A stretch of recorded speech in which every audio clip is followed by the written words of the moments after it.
to this matter or any matters before us today? Just the Board of Elections. Hang on. It's just Board of Elections. Yeah, this is the general meeting. Not Just Board of Elections. All right, seeing. Can I say something? Sure. This is just about regarding the Board of Elections. Wonderful, Gerald. Oh, Okay. All right. well, it has to do with you too. There's going to be another meeting right after this. You're going to get to do that. Yeah, we'll be there in 3 minutes. I promise. I will not hold you captive like the mayor does. All right. Public participation is closed at this time.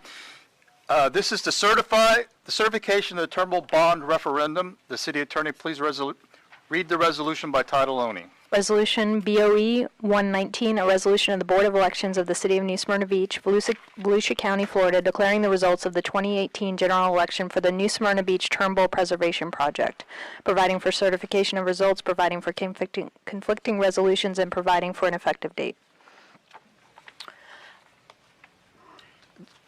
I probably ought to kind of bring you guys up to speed a little bit. This is about our referendum that we passed last November. Apparently, in our previous meeting, we failed to actually pass it or approve it. So we're just trying to play catch up now that we're into this process. So that's kind of where we are with the elections. So it deals with last year. So does city manager, city staff have any comments or recommendations? Yeah, we'll just let the record reflect the results on November 6, 2018, to determine whether there should be bonds issued of the city in the aggregate principal amount of not exceeding $15 million for the acquisition of land along the Turnbull Creek watershed maturing within 30 years. 14,426 votes were cast. 10,878 were yes votes. 3,548 were no votes. Thank you. Is there any discussion among the commission? Mayor Owen? Commissioner Sachs? Commissioner Colodi? No comments. Commissioner McGirt? Good, thank All right. Is there a motion to adopt BOE resolution number 0119? So move. Second. I have a motion and a second. Any other discussion? City clerk, please call the roll. Commissioner Sachs? Yes. Vice Mayor Hartman? Yes. Commissioner McGirt? Yes. Commissioner Colodi? Yes. Mayor Owen? Yes. Thank you. All right. Motion passes. Is there any other discussion before us at this time? All right. Then I'll declare the meeting adjourned at this time at 6:29. Thank you very much. All right. Yeah, no, I got it. Okay, we will have a regular meeting now. Going to take a minute to transition over, let 6:30 tick off. Sorry for the confusion on that. Had to clean up that old business.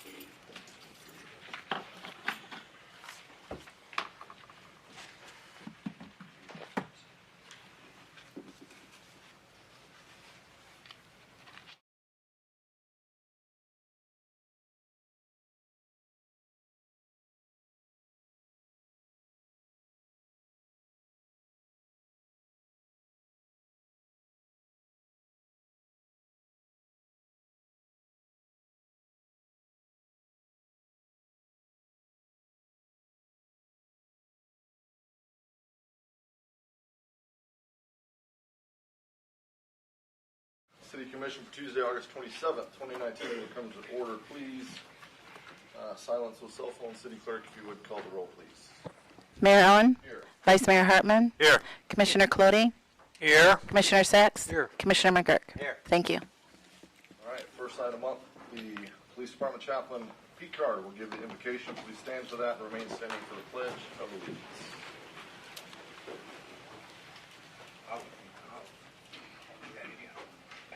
Let us pray.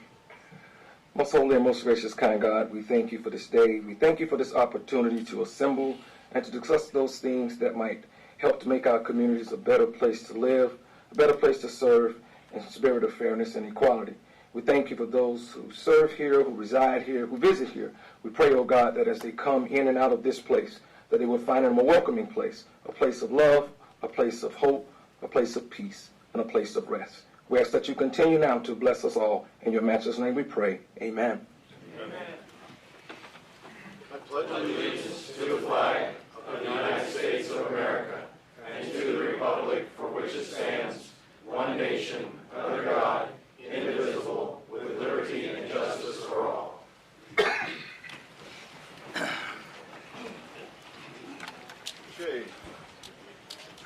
We've got some changes to the agenda. I urge you to listen carefully just in case an item you may be here for has a slight adjustment. I know we've got a couple. Tyler, if you go Yes, over those. Mayor, I have item 9A. That will be removed from the agenda for now. We have received several comments during the briefings with the commission that I think they need to be addressed, and we'll bring back the ordinance revised. If it's not the next meeting, will be the following meeting. Also, there were 2 items advertised in the newspaper that will be on the September 10th agenda. It's a land use change and rezoning for property located along Martin's Dairy Road and Turnbull. That was advertised for this meeting, but it will actually. It's actually September 10th. Here for that item. And continue until September 10th. All right, first item up, one of our favorites, some recognition over in the fire department. We've got a pinning ceremony and some recognition of new members and promotions. Chief? Good evening, Commission. Thank you for entertaining us and giving us your time again. With a packed house like this, it usually means it's going to be a late meeting, so I will be brief. This is important.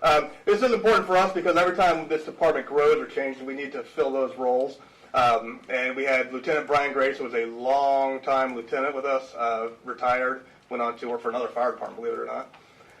That's not really retirement. But to fill that gap, we had to promote. So we promoted a driver, or promoted a lieutenant to that spot. We promoted a driver, and obviously we had a vacancy, so we had to fill that. So I'm going to bring forward newly promoted Lieutenant Raquel Delgado, newly promoted driver,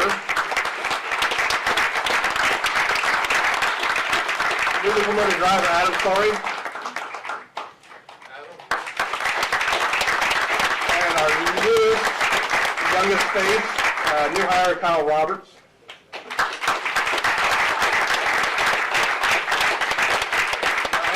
Any of you longtime New Smyrna folks would know that this is Kyle Roberts on your left. His dad was one of our firefighter driver engineers for 25 plus years. He couldn't be here because he's camping, and apparently being in the mountains is more important than being here. So no hard feelings, right? So for Lieutenant Delgado, with both Raquel and Adam, they both went through a pretty rigorous process to get here. And we definitely want to honor their efforts and what they've done so far and what they intend to do for the future of the department and the city. But for Raquel, I'm going to bring up her daughter, Alina. And Christian's also here, her son, but Alina gets to do the honors, I guess. There you go.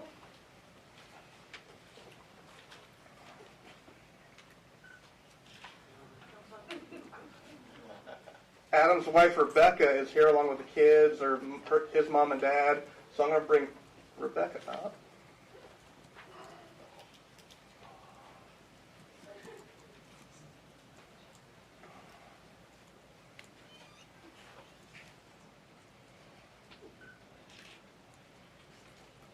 And for our newest guy, Kyle Roberts, his wife, Taylor, is here. And I'm going to bring her up. And you know what this means? This means that he's ours forever. That means no Christmas, no Thanksgiving, none of that. He's ours. So. There go the holidays. Yeah.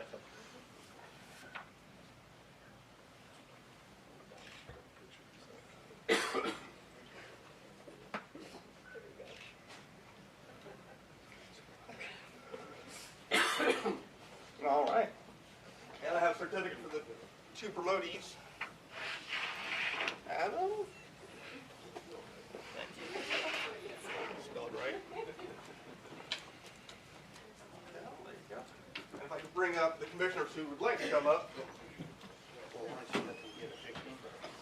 Get a picture first, and then we'll come in. Here. And 1, 2, 3. One more. 1, 2, 3. Okay. Commissioners. Taylor.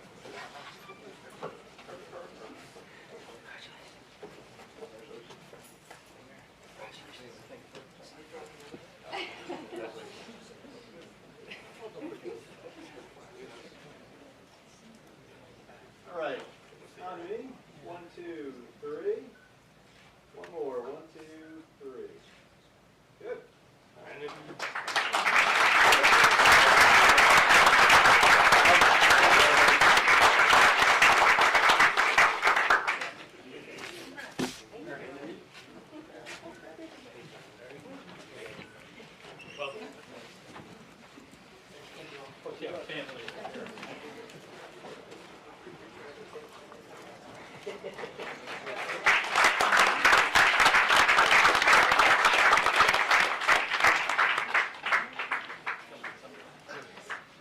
All right. What a special time. We appreciate all that, not only the people in uniform you saw, but the family that you saw up there, and then the ones in the audience. They, as the chief said, they truly give up a piece of their life and a piece of their loved one to us as a community, and we all deeply appreciate that. And as we have things like tropical storms forming around us, we appreciate it even more, all of our public safety members. So, next item up is a presentation by Team Volusia. I think we got a couple of reps in the audience from Team Volusia. Commission, as they come forward, this isn't something we have to vote on tonight, so this is just for us to kind of receive their presentation, ask any questions we have while they're here, and I think it's on our upcoming agenda at our next regularly scheduled meeting. So we'll kind of be voting on the ongoing support. I'm sure they'll share some of the background of our relationship with Team Volusia over the past nine years or so. You're all set? Thank you. Thank you, Mayor, and really delighted to be here with the Commission to give you an update on Team Volusia. I'm here with our Vice President of Business Development, Chris Webset, and I'm going to start the presentation off, which is going to be very short because I want to leave plenty of time for questions. So I'm going to go briefly over the organization, and then I'm going to turn it over to Chris, who will continue with it. I just wanted to thank you for your investment through the years, your founding investors. Your former city manager, Pam Brancaccio, was on several committees, our Finance and Audit Committee, several other committees, and participating in the Executive Committee, which you have a seat on. And it's very important to participate in these meetings because we share our metrics, we share our project activity, and for instance, Friday we had the Secretary of Commerce for Florida at our meeting, and he addressed the elected officials, our board and investor community, but talked about Florida's vision on recruiting technology-based companies here to Volusia County. He is a Central Florida native, but it was important for him to kick the dirt and see what we're all about. The next slide is just talking about our,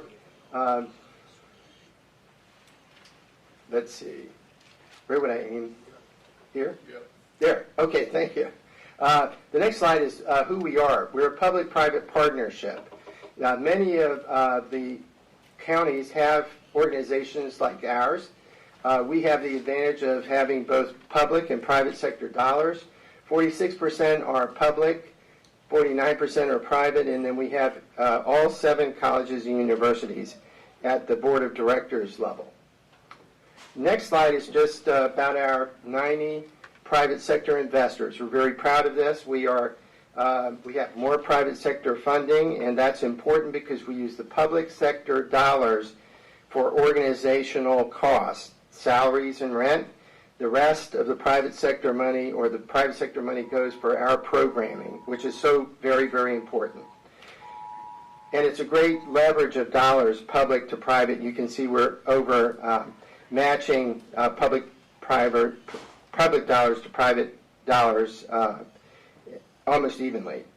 The next slide is our staff. The Development Authority met Heather Schuberg, our Executive Vice President, who's formerly the Senior Vice President of Enterprise Florida, comes with a wealth of contacts and knowledge. And then we have a staff of 6, and then we have leadership from across the county, including the county manager. County manager is an officer. We are closely measured by our executive committee. We report on a monthly basis to the executive committee and every other month to the board of directors. And we also have every 60 days a practitioners meeting where your practitioner is in attendance and receives detailed reports about our activities and information about every project we're working on. Now I'd like to turn it over to Chris Wimsett, who will talk about our business development program. You want to? Sure.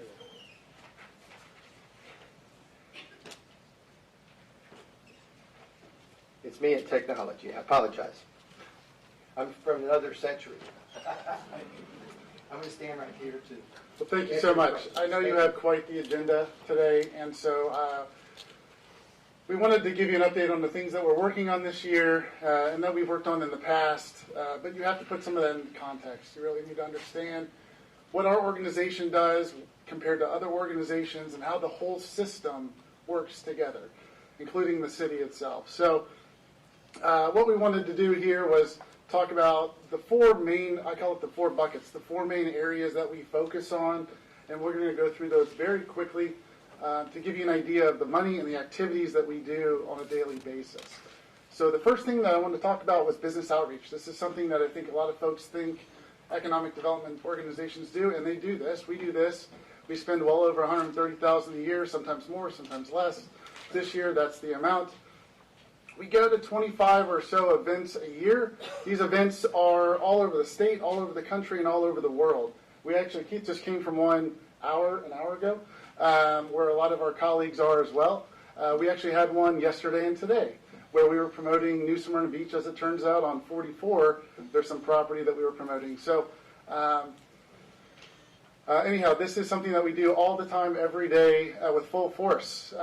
Marketing is another area that we focus on. This is an area we ramped up significantly over the last couple of years. We actually are now spending over $140,000 on this effort. Now, that sounds like a lot of money, and it is, but keep in mind that we're battling other areas like Orlando, which wouldn't know if they lost $140,000, right? So we have to be very strategic with the way we spend our money and who we target. So we've done that with a number of research documents and a number of techniques that target exactly who we're going after. Competitive intelligence. This is something that we have to compete with. Now, this is a tool we have to use. Your staff uses this tool from us. So I wanted to explain what this is. No longer is it okay to consider companies coming to an area only because they like the weather, they like the location, they like it. There's more to it in the business world generally. Generally, they want metrics. They want numbers. They want to know where they're going to get employees. They want to know how long it's going to take them to travel to and from certain places. They want to know the capacity of certain things, or what these cities will do or the counties will do. They ask us all of these questions in detail. To get those answers, we use these tools. Now, we spend, this says $57,000. It's probably pretty close. Sometimes we buy extra tools as needed.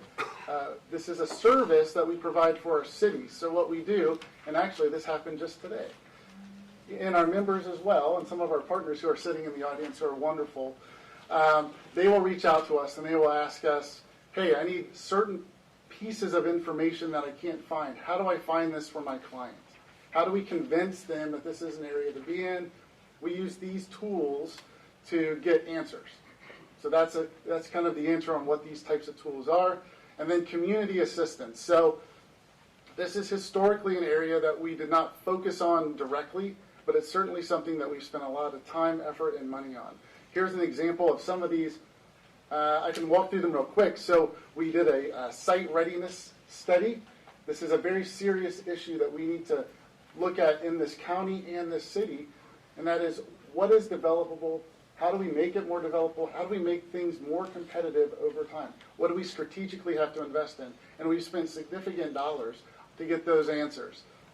We recently finished an incentive analysis. We've done some work out in Deltona for a big site development plan that they have. We worked with the Southeast Volusia Marketing Group, who some of those folks are sitting here in the room today, to help get a brand developed for Southeast Volusia to target certain sectors of the economy. So these are some of the areas that we focus on. I know it's kind of hard to see. I feel like maybe a little better over there. But we focus on all of these areas. Also included are things like public policy, right? Sometimes we dive into that touchy subject. Sometimes we don't want to touch it, but we have to. And then there's entrepreneurship and innovation, a few other areas that you can see. So what has happened over the last number of years? And the answer is we've experienced unbelievable activity levels. Pardon me. As you can see this chart, so this is a chart, really what you want to focus on more than anything else is the green line. The green line over the last number of years is total project activity. These are leads. In the business development world, these are leads. And our lead activity has gone up significantly. As a matter of fact, this city has active projects right now. As a matter of fact, we have a project in this city right now speaking with developers as we speak. And it happens every day. We have probably 90 or so projects. We have, I think, 15 or so in the city right now. And it's remained that way for a while now. There are reasons for this. Some of this is because we've made ourselves known. Some of this is because I think we, frankly, as a team, do a better job than perhaps we've done in the past. Some of this are macro level forces, right? The activity at Cape Canaveral, right? Those activities, the outgrowth of Orlando, the sprawling of the Orlando market, and the sprawling, if you will, of the money coming from South Florida up 95. These are macro level forces that are all coming together at once, and the result is significant activity levels. These are our project. We have metrics that we go through every quarter, every couple months with our board, with our executive team, with our staff. These are the metrics over the last number of years. The point there is just that we do record these things and we go through them. Now, the heart of this that I think we wanted to talk about tonight was local community data and goals. So this is where you stand. And I've talked to a number of communities about this, and they've asked questions about where it is they stand. What do they look like on paper? What's really happening from an economic development perspective? So if you can see this, I'm not so sure it comes out so clear. These are employment levels. So you're looking at employment levels as compared to Volusia County and the state and the city. Our employment level here is pretty close to being on par, and so is our wages. They're perhaps slightly lower than we want them here, but they're keeping on pace. Now, what's really interesting is this graph, and I was frankly surprised by this. This shows the amount of employment coming into and out of the city, as well as those that live in the city. So the residents, how many folks live here and work here, how many folks come here to work, and how many folks leave here to go somewhere else. The graph on the right is interesting. That shows that the majority of folks seem to be going to Daytona and Ormond Beach. You have a group going also, and I'll show you, you have a group going also to DeLand. Everything with the purple color shows an employment center. You have some folks going to DeLand as well, and a decent number staying within the city. And then there's a small number, frankly, going down to the Space Coast. I thought there would be more. So we need to address that. We need to look at that as a city and ask, what does that mean? Can we get closer, more closely tied to the Southeast Corridor? What do we do with this data? That's the real question. Something else I wanted to bring to your attention. This is an industrial report. I have two reports for you to look at. Both of these are real estate reports. One's an industrial, one's an office. What you're seeing here, I know there's a lot of data there. The bottom line is the yellow line is the one we're looking at, and it shows vacancy rates.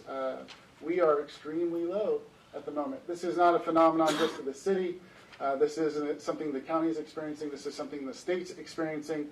And frankly, the nation is experiencing this as well. But this city is well below what I think you would want to see to have more product available for clients to look at, right? And so we need to address that. Office is similar. I think you can read for yourself. We really could use some more office product, especially the issue that we find is the office client more than the industrial client. The office client really wants product ready to go, right? Industrial clients will build product because a lot of times it's site specific. They have unique function that they have to perform, and so sometimes they can construct that. a lot of office users are relatively similar. So we need to talk about that too. How do we get more of that product built here? Something I want to bring to your attention that I wanted to make sure we address as a group and as a leadership team, we are really going heavy into the aviation and aerospace focus. The county's done quite a bit of work. Space Florida, our partners have done quite a bit of work. The state itself has done quite a bit of work. Where we have formed or are forming this aviation and aerospace advisory group, it would be wonderful if someone from the Southeast market, someone representing the government sector especially, could sit on that group and participate, be part of the discussion and get your concerns addressed, as well as hear what the clients have to say. That's really important from a government perspective. As I mentioned, we were pushing some products from a government perspective. As I mentioned, we were pushing some products just yesterday and today over in Orlando, and got some activity hopefully. So this is something I wanted to let you know. We do this all the time. We try to include our communities and our investors and pretty much anyone that is willing to work with us, to partner with us to bring more projects to the area. And lastly, we do offer a number of other initiatives that would be wonderful if you could participate in. As Keith said, historically, the city has had a very good participation rate with our group, and we would like to keep that. One of those is the Real Estate Advisory Committee. So this is a group that really addresses a concern that I just talked about, which is product availability and development. So we would love to hear your input and participation to see if we can spur development activity. Also, we are undertaking a workforce recruitment initiative. One issue that everyone has seen, every company has seen, is the lack of talent. This is not, again, new to us, but we certainly want to see if we can improve that and recruit. It's very important from a business perspective. We do have some suggestions. They really fall in line with what the data shows us, which is we need some product development activity. We'd love to get some more interaction with the city to see if we can be more proactive, if you will. I think we need to be proactive in this market.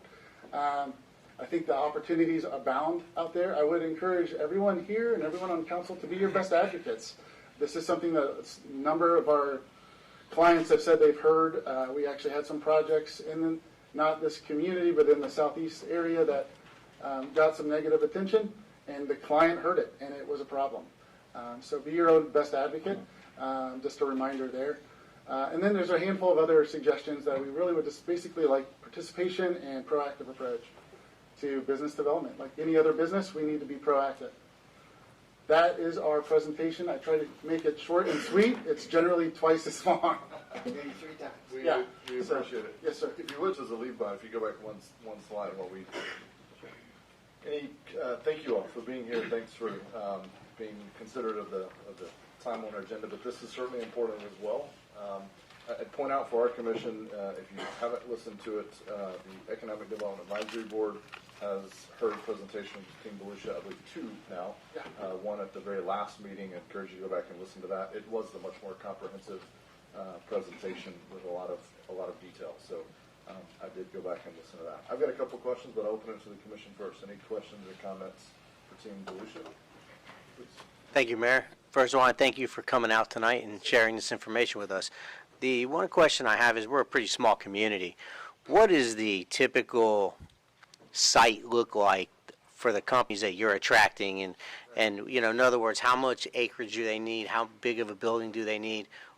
Where does New Smyrna fit in the overall scope of what you guys are trying to do or trying to attract? That's a wonderful question. I wish it was just what does everybody want answer.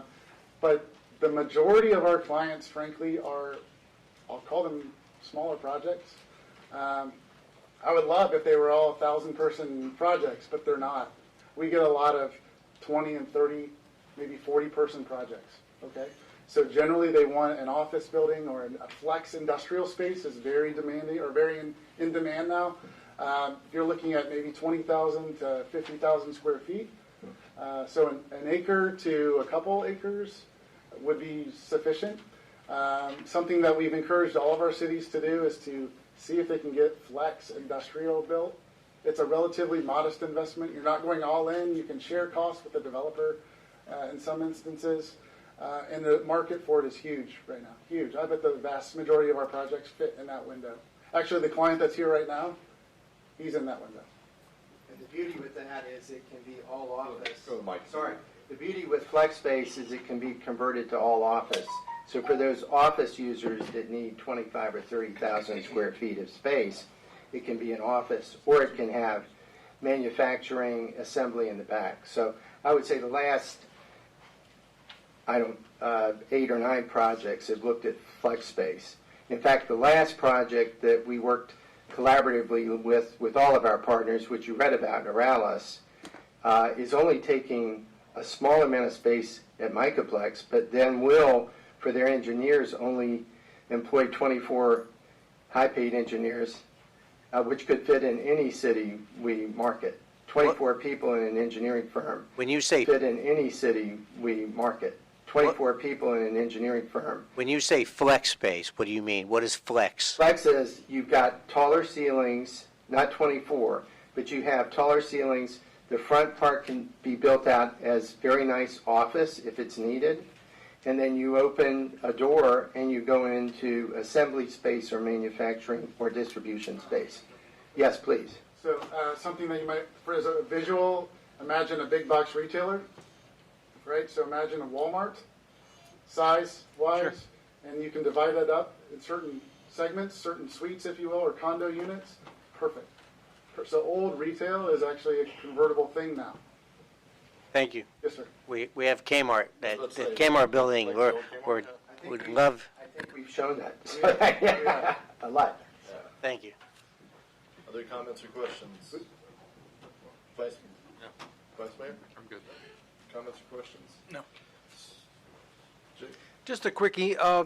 Do you think that there's room for mom and pop aerospace industry in this city? I recall the old days of when the Cape was building itself, and we actually had small warehouses that did the pipe fitters, and they were relatively clean industries that supplied our space industry. So I'm one message I want to get out that's very clear right now. The activity taking place down at Kennedy Space Center is amazing.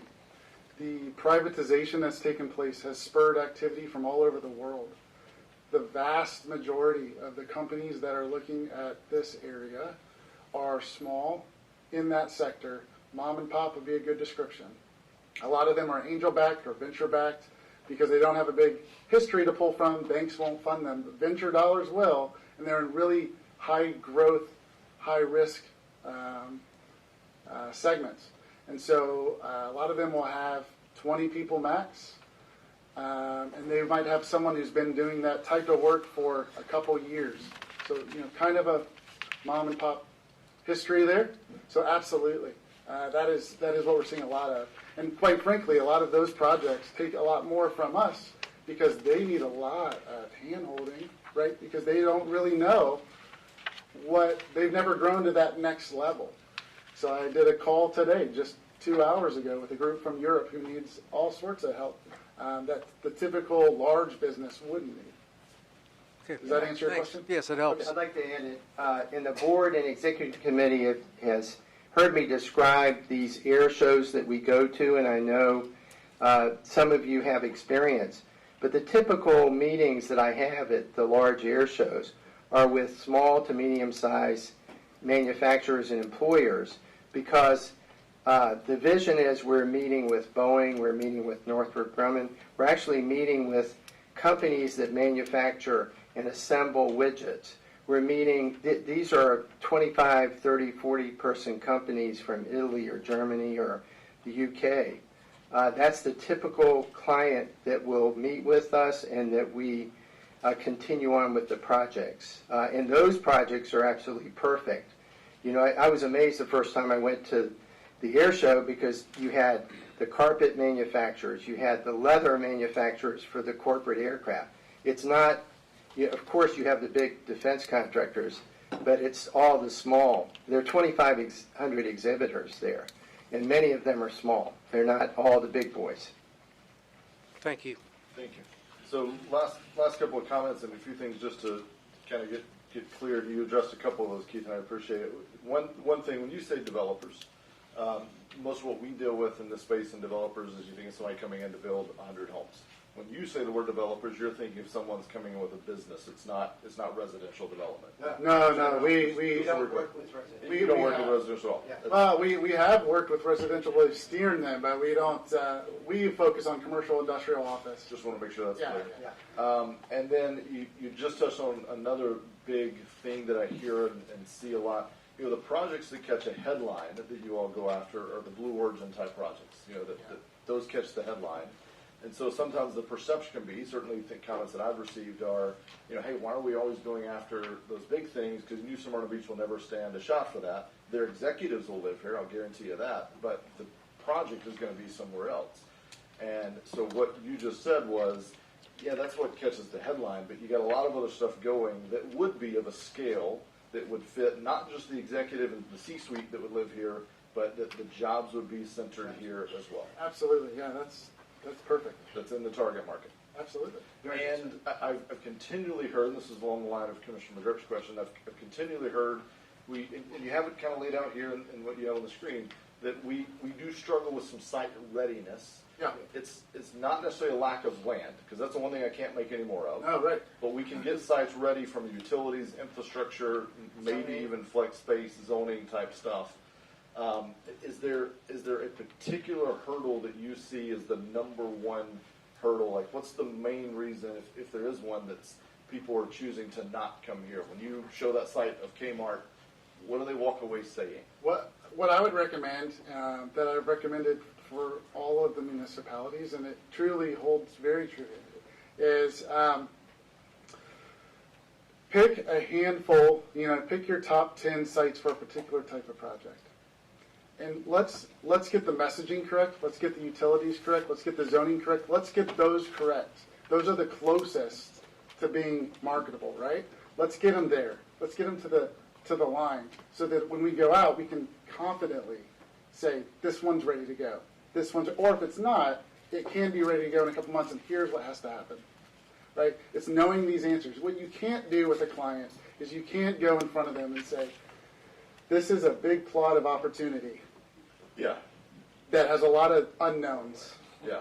That doesn't work, right? And so we need specifics, and we need to be proactive with that and the messaging to the clients. And so, in your estimation, how far away are we from being there? From having that messaging, from having that top 10 list of sites? I mean, do we have any of that in place right now? Or Yeah, of course. And some of your more proactive brokers, of course, they're really into this, right? This is what they do for a living, so they understand this and they work with us. But I would say you're on average with regard to readiness, to be honest. So that means that you have some, but there's room for improvement, and which is fine.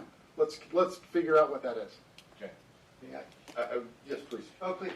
What I'd like to say is we found it very successful to work with city staff and elected officials and city managers to develop a case study for us so that we can understand what the city wants.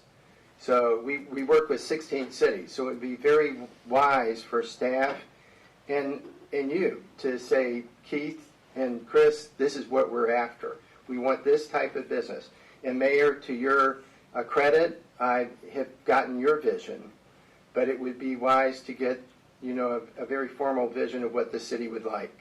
We are short of office space here, and having done this as long as I have, I don't want to date myself, but it's like a model home. If there's not a space to show a project, then they may not visit Volusia County. So it's more like that model home development. And then I'd like to invite all of you to come to, our meetings are open to the public. We're in the sunshine. The meetings are publicly noticed. So I would love for all of you, it's not regulated to one executive committee or one board member. All of you try to come. We do board meetings every 2 months. For the most part, we do an annual meeting where we bring a very, very important speaker, whether it's the former Commerce Secretary Gray Swope, was our guest speaker last year. But those are informational meetings where you can really learn a lot about economic development. And we do provide, at the practitioners meeting that Tony regularly comes to, we provide a list of about 100 projects, whatever our pipeline, and the stages. So stage 1, stage 2, stage 3. We're very transparent, so you would know from those reports everything we're working on, because they're the reports that we work on. I did distribute at our board meeting Friday a 45-day picture of what happened the last 45 days. There were 6 companies established in Volusia County at varying type of industry sectors, many small, 3 food processing, 1 aerospace aviation, and 1 out of Target. Actually, it was a hotel development that we normally don't work on, but our cities have asked us to work on. So those were listed, but also on the next 45 days, we also have numerous visits, but you can look and see in the report that we had 9 new projects come to us, and 8 were from Enterprise Florida, and mostly from aviation and aerospace, and mostly small and mostly international. So that's the thing that you get from the reporting, and I am going to send the 45-day report to you tomorrow through Tony and the city manager, but I'd love for you to look at it if you have any questions of that report. And then if we'll be sure that you get those regular reports that are distributed to the board so that you have an idea of what we're working on. Okay. Thank you very much. I appreciate it, and I'll leave you with this comments, Bill, and your earlier comments. We've been in this for 9 years, and I want to be above average. I don't want to be average. I appreciate that that's where we're at, but this is the time to push forward. It's the right broader climate. All those other things, that other momentum happening around us. This is our chance. Things, that other momentum happening around us. This is our chance. So this is the time I want to be above average if there's going to be a time. So that's my challenge for you all, for staff, for really us as a community. So appreciate We look forward to working with you. Thank you. Thank you. Thank you both. All right, next item up. And again, just as a reminder, next meeting, I believe there's an item where we'll be voting on the continued support of Team Volusia. So if we have further discussion on that, that's the time for that. Next item up is public participation. In accordance with Resolution 3213, the 3-minute time limit will be imposed. This is your chance to address the city on any topic desired, including items on the consent agenda, new business, ordinances of first readings, boards, commissions. As an aside, the items under Section 8, public hearings, you will have a chance to address the commission on those items individually. All right, I see quite the line has formed up here, so we will get right to it. Please mind the timer right there in your field of vision. All right, thank you so very much. I think there's a lot that I could say tonight. You can give your name and address. Jeffrey Dove, 3322 Pentello Avenue, New Smyrna Beach. There's a lot I could say tonight. I could say something on the sexual offender residence restriction. I could say something on the homelessness grant that will be presented tonight. But I'm going to use my time talking about Green Lawn, okay? Because I think that issue is more important than any other issue that's on the agenda tonight. It's ironic that we follow economic development. We want the city to grow, we want to prosper, but we must have affordable housing for people who make not so high wages. We're central. If you look in the news, on the internet, we are in a housing crisis in Central Florida. Central Florida rates Orlando, this area rates like number 2 or number 3 in the nation, and we must do something about it. In 2014, I was asked by the city manager and Mr. Oddie to help them to create some kind of document that will reflect the citizens' need in the West Side. And I did that. I worked diligently doing it. I sent out the email to everybody today. There was a timeline that we worked on in regards to CRA funding. And so we did a survey.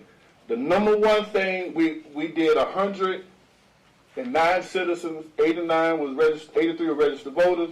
The number one thing that people voted on was modern, energy efficient, affordable housing. That was 32%. 27% said they wanted economic development within the West Side. 19% repair, maintenance, and beautification of roads and sidewalks. 12% connection of homes in the historic West Side with city and water and sewer and youth and outreach. Listen, to me, it's a no-brainer. To me, we got people who serving us at the hotel. We got people serving us in the restaurants. We started a homeless program at my church where Homes does case management for the homeless, right? They have housed over 17 people in 1 year. 11 of those people were seniors. All 17 was not housed in New Smyrna. They were housed in Holly Hill. They were housed in Port Orange and South Daytona. So I'm asking you all, please, come on, y'all. We're not trying to build it. We're building it right where it is. We're not infringing on the B side. We ain't infringing on nobody. But people who make an honest wage need somewhere to stay. So please take that into consideration. Thank you. Thank you. Next up.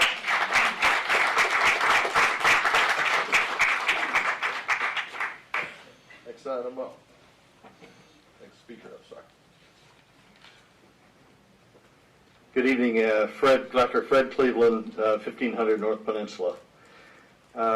Concerned citizens several months ago, 3 months ago, requested from two separate interest group organizations, asked me to assemble and facilitate a discussion on the vision of NSB. I called the city manager and asked, and called a few of the council members and asked, do we have a vision? The vision statement is dated and rusty and wasn't in recollection easily brought to mind. So I thought it a worthy task. And so a group was assembled. We held 3 meetings. They were long, 2 hours in duration apiece. They lasted over a period, we did it over a period of 6 weeks to craft a linked vision, mission, and value statement. We learned much. I never anticipated that we would have the second meeting because of the diversity in the room. But sure enough, all 11 showed up and contributed every single time. We had representatives from the residents' interest group, from retail manufacturing, from the historic interests, from commercial business, from healthcare, from the Chamber of Commerce, from residential construction, from the arts, from hospitality, from marine and marina, aerospace operations, and we all contributed over a lengthy session over a 2-month period. The shields were down, the ears were open, and to our amazement, a unity of a vision, what to do, a unity of why to do it, a mission statement, and lastly, how we should act as representatives of the city was formed as a value statement. My colleague Rebecca will read you the linked vision, mission, and value statement that we want you to consider and take aboard for your further use. Thanks. Thank you, Dr. Cleveland. Thank you. Rebecca Cruz, 2139 South Riverside Drive in Edgewater, Florida, but I work at Boston Whaler and do a lot of community events. I know we're going to cut a little close. Oh, you reset for me. Thank you. So we've met with each of the city council and the mayor separately to provide this. As Fred said, this group got together with no expectations except to try and work together with a common vision. It was a vision not only for the city of New Smyrna Beach, but for our unique differences. And what we found is that our differences were more alike than different. So the vision, and I have a copy for each member, New Smyrna Beach is an inclusive community where businesses and residents work in joint stewardship to sustain our unique coastal lifestyle, natural resources, and cultural vibrance for generations to come. And if you've been around vision statements, that's the utopia. That's what people are looking at. So the mission, how we get to those things, are the city of New Smyrna Beach will provide the leadership to achieve our vision in a professional and fiscally responsible manner in order to preserve our unique quality of life and enhance the value of where we live, work, play, and conduct our businesses. And what was interesting that came out of that is we worked so well together on those two that we came up with value statements. And been in business for 30 years, and I can honestly say that value statements are usually left out of visions and missions. You just all go after it. What was interesting is we came up with an acronym called I-ACT, and it stands for integrity. We thought that was really important, that we're honest, trustworthy, and ethical in all actions. You know, we all sometimes can be a little less than happy with our neighbors. What we find is that when we sit face to face, that integrity comes out naturally and honestly. Accountability. We take ownership and are responsible for our conduct and our decisions. Communication. We commit to the transparent, timely, and collaborative exchange of information which provide opportunities to educate citizens and receive feedback. And then teamwork. We will work together, embracing our differences to achieve the common good. And what we came out of that vision, mission, and value statement is that we are more alike, whether it be business, culture, or residents, that we wanted the same things for this beautiful city of New Smyrna Beach. Thank you so much. Thank you.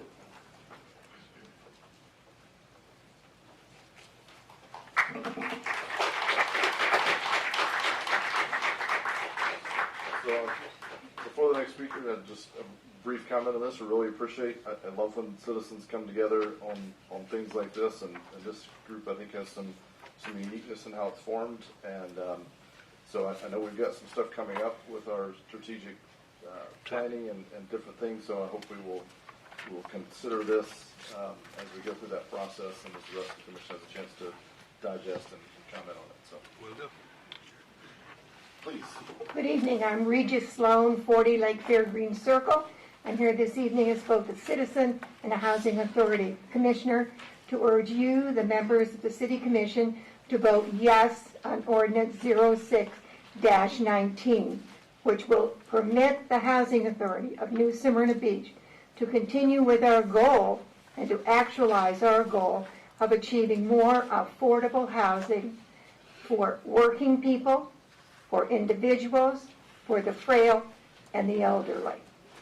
Our current housing stock in New Smyrna Beach with the Housing Authority is 126 units.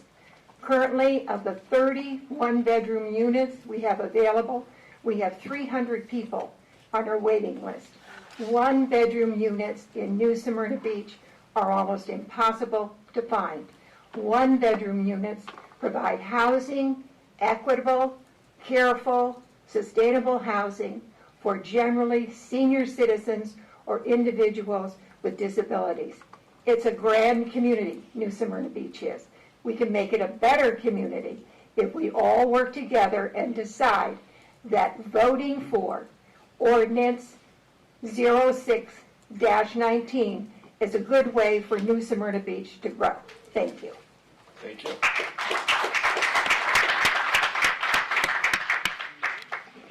Hi, Sue Williams, 230 Costa Rica, Edgewater. We do own property here in New Smyrna and happy to do so. I'm also the director of the Southeast Volusia Chamber of Commerce. The time is here and now. I'm going to urge you to reinvest in Team Volusia. It is here and now that aerospace is here, and they are looking here. The Southeast Volusia Manufacturing and Technology Coalition has been working very closely with it, and it's amazing that everybody is looking in Southeast Volusia, and those small companies do exist. We could not do what we do without Team Volusia and their outreach, as well as, and I'll give you, for instance, we always talk about how important it is to support our existing businesses. On a recent business retention visit with Mr. Audie, as we do so many of them, one of our local businesses, it's tucked back there in the industrial plaza where nobody even knows they're there, right? And we're talking to them and saying, okay, well, how can we help you? What do you need? They want the second, third tier level of that aerospace. They want more. They want a piece of that. That's what ours exists, and they've been here 20 years. We don't want to lose them. So not only is it what they can bring in new, but it's to assist our existing businesses, because if we don't continue to invest now, if we pull back now, there's going to be a slowdown. And that slowdown is going to hurt our existing businesses. So now is not the time to pull back. It's not the time. So I'm urging you very strongly to please reinvest. Thank you very much. Thank you, Sue. Oh, one more thing. So sorry, and I wanted to let you know that the Economic Development Advisory Board voted unanimously to support. Yes.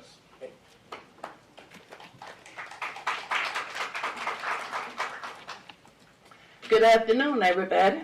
Good afternoon. My name is Yvonne C. Jefferson, but they call me Diva, and you'll understand why.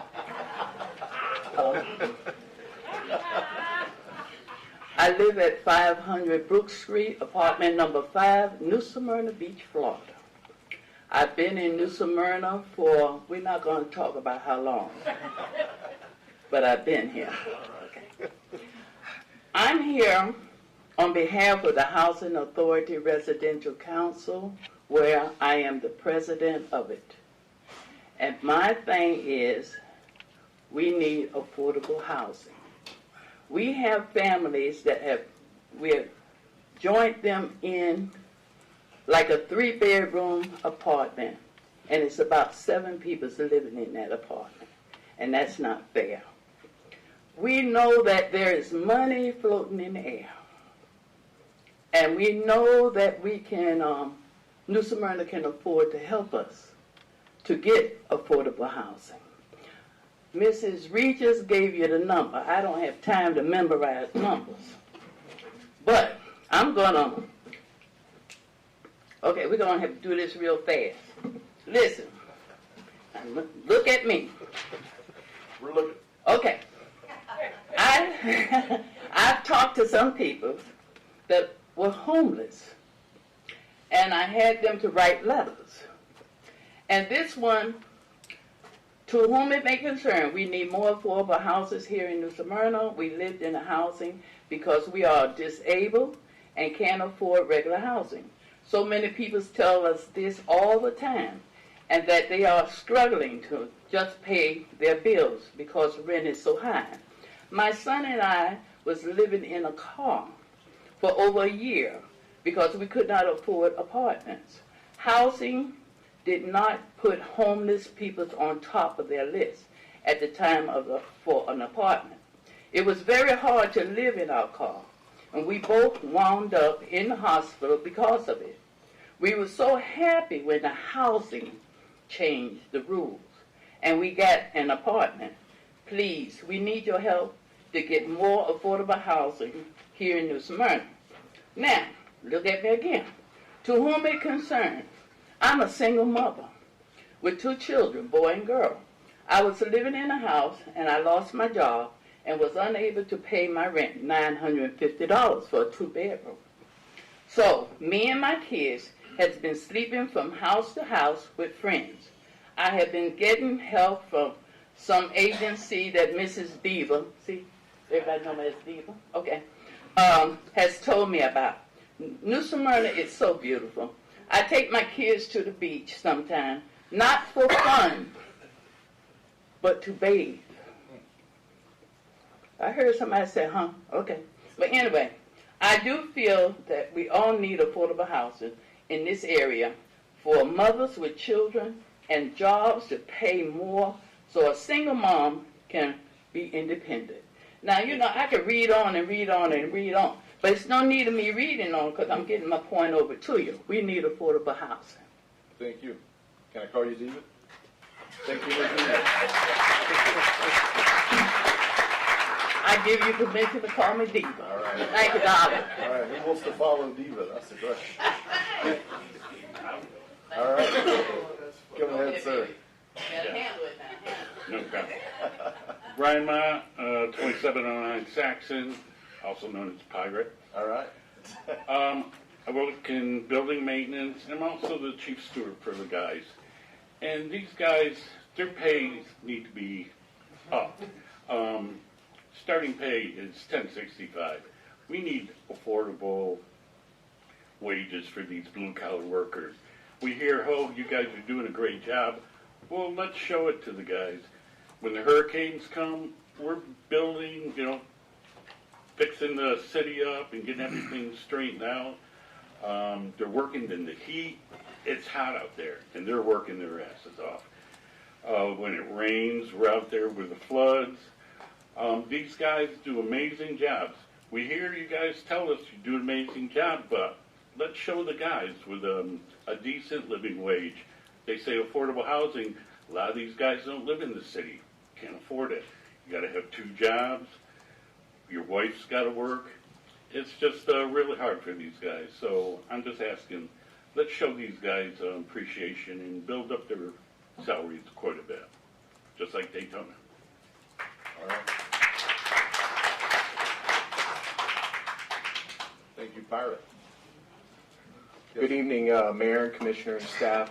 My name is Josh LeClaire, and I'm the field rep for the City of New Smyrna Beach Blue Collar Workers, and also a native of New Smyrna that was recently priced out and now live at 1917 Fern Palm, Edgewater. So affordable housing is definitely an issue for myself and for the workers that work for the City of New Smyrna. I'm just here to remind you, I'm not going to repeat what Pirate said, but these are the folks that keep this city beautiful. These are the folks that have it look nice, so when people want to come in and invest and develop, they see it, they like it.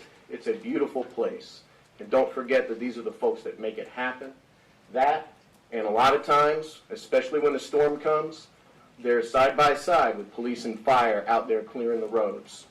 So, our folks are just as much first responders as they are. Maybe different situations, of course, but I just also want to say that y'all have the opportunity to significantly better the life that these folks have. Many of them work 2 jobs just to pay the bills. They're not saving, they're surviving. So please help them out. Thank you. Thank you, Jeff. Go ahead.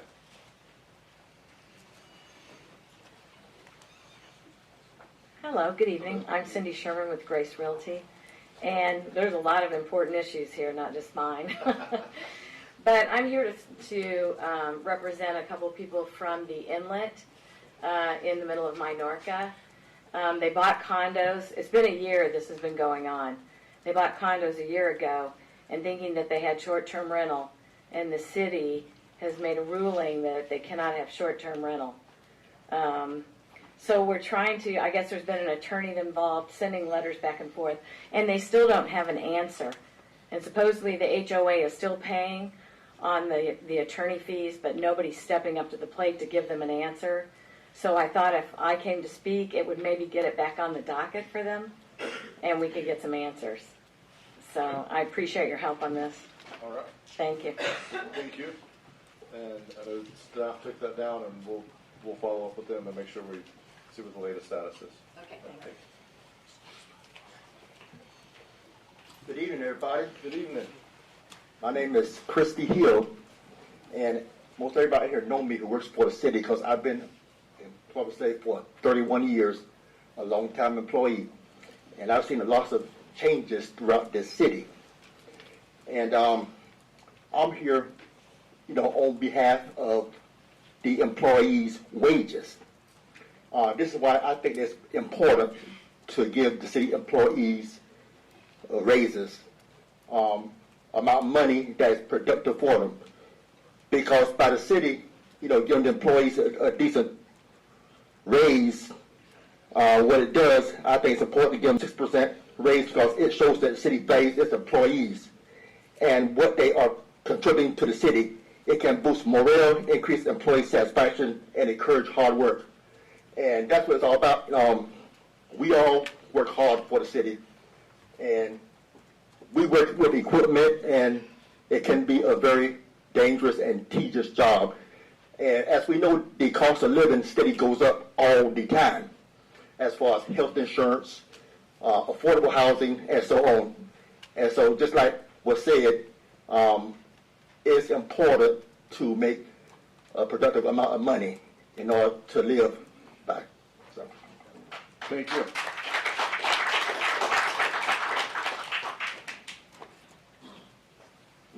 Yes, sir.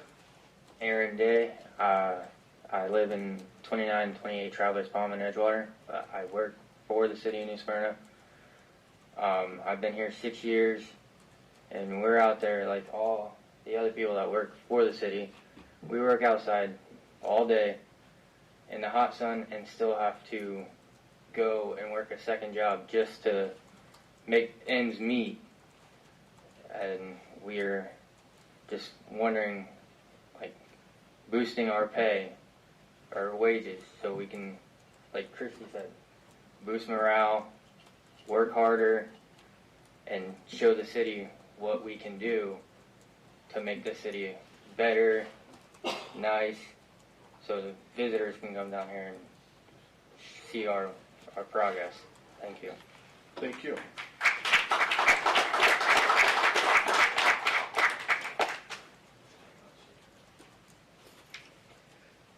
Good evening. It seems that homelessness... Give your name and address for the record, please. Yes. Laura Smith, 6325 Lake Winona Road, De Leon Springs. I am the Volusia County representative for Florida Action Committee. And just a quick comment that it seems that unemployment and housing is an issue for tonight. Approaching it from a little bit different angle regarding Ordinance 5119, the sexual offender residency restrictions. I want to hear a copy of a letter that you each have in your inbox today.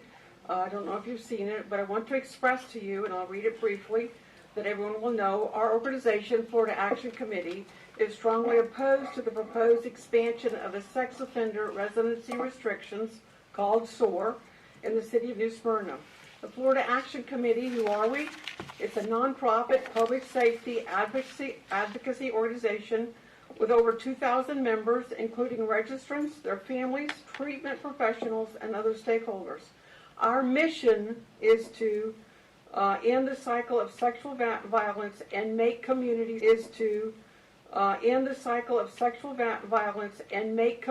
safer. SOARs, residency restrictions, do not make communities safer. All empirical studies on the subject prove the contrary. Residency restrictions increase recidivism by decreasing offenders' housing stability, access to family, and treatment. Residency restrictions come with numerous unintended consequences, such as encampments of homeless registrants and an increase in absconding. Completely illogically, SOARs only impact where registrants sleep.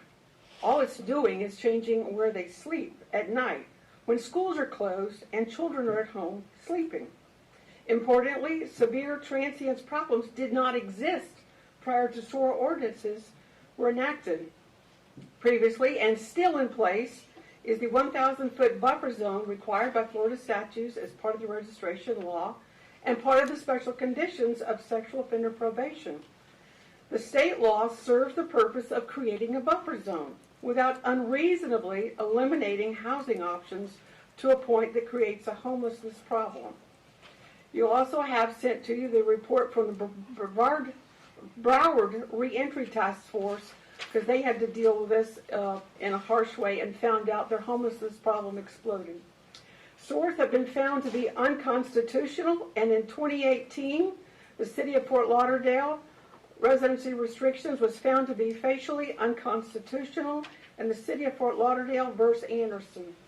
Palm Beach County, after appointing a task force to investigate a sexual offender management scheme elected to repeal its 2,500-foot SOAR and reverted to the state's 1,000-foot law. There has been no negative effect. Simply put, in closing, restricting where persons required to sleep at night does not enhance public safety. It does more harm than good, creates unintended consequences, and exposes our city to potential litigation. All right. That's, your time is up, sir. Oh. Thank you. Thank you.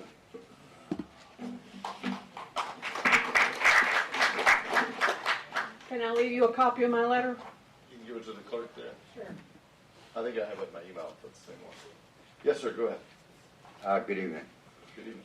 If you give your name and address. Yes, sir. My name is Grover LeBlanc. I reside at 817 Downing Street here in New Smyrna Beach. I've been a resident for New Smyrna for over 30 years now. First of all, I support the affordable housing issue here because it is in dire need. Second of all, I'd like to follow up briefly in regards to Laura's input in regards to this ordinance 5119, I believe it is, and that just to give some additional data, the comparatively, Orange County, home to 2,267 RSOs, has fewer local ordinances and has only 6% transit rate. Okay, so we're looking at, if this goes forward, an explosion of transitness, homelessness, started, and etc. And it really doesn't avail anything except just satisfying some folks as far as it makes it safer. As far as I know, there's been no negativity impact here in New Smyrna. And briefly, let me also state for the record, we're not condoning any criminality or any conduct, all right? What we're saying is working together collectively as a community and helping everyone to be integrated into the community and to be productive and to be positive. So I hope you all will take this into account, what the lady has said and what has been stated here this evening. Thank you for your time. Thank you, sir. Excuse me.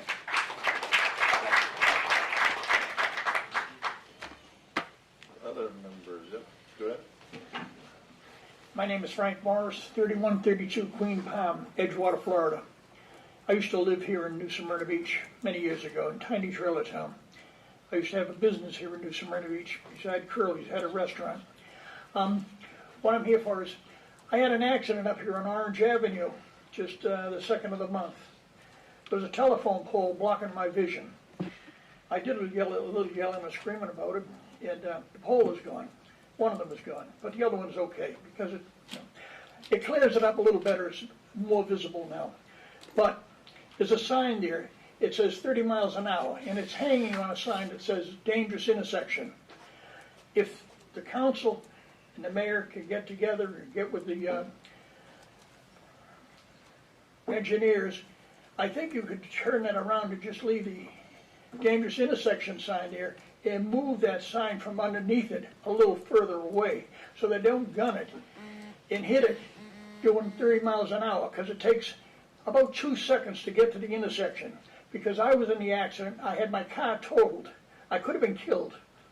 I have 8 children, 17 grandchildren, 5 great-grandchildren. I don't want to see anybody killed there. That's why I'm so upset with the idea of having this intersection so blatantly opened. But they say, well, we can't put a stop sign, 4-way stop sign. So you can also make right-hand turn only coming down Orange Avenue on each side so that they have to turn right. This would eliminate trying to cross it. That's my belief. I've driven over 2.5 million miles and I was totally dumbfounded. There was one other thing I want to say too. Sitting here listening to the people coming up here, I think the city should open up their bankroll and give the employees more money. I really do. You know, because it's a shame. It's a shame. The fire department, the police department do great jobs here. They don't get paid very much money either. They're not getting the top money they should be getting. I mean, I've traveled all over the United States and Canada, and I'm totally dumbfounded. I come from Boston, but I've been here for a number of years. My restaurant, I had it over there when Brian's and McCory's was over there. Now, you've got to give the people more money. even the police department, the fire department. My God, break out the bank and give some money out.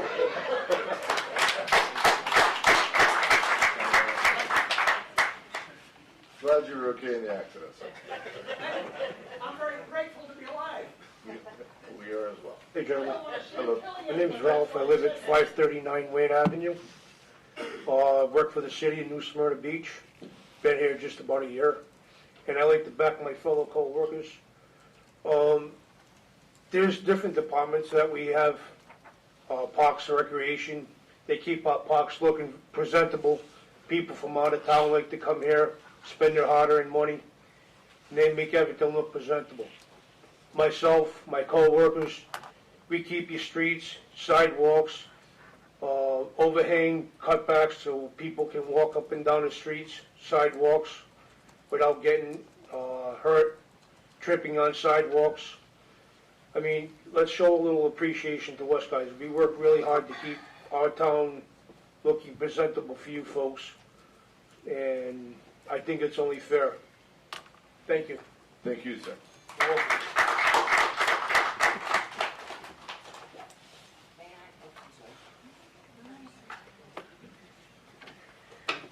Good evening, commissioners and mayor, city manager, clerk, and attorney. My name is Doreen Gruff Coyle. I live at 1201 South Glencoe Road. I'm a concerned citizen and a resident for 30 plus years. Affordable housing is always an issue. Livable wages are always an issue. I've been doing research for many, many years on affordable housing, such as tiny homes, earthships, and container housing, in particular container housing. I have been speaking with the city of Oak Hill and the planning and zoning and development there. Tracy Barlow, who was former city manager over in Edgewater, had begun to write some language. And I believe that one of the possible solutions for places such as like El Dorado,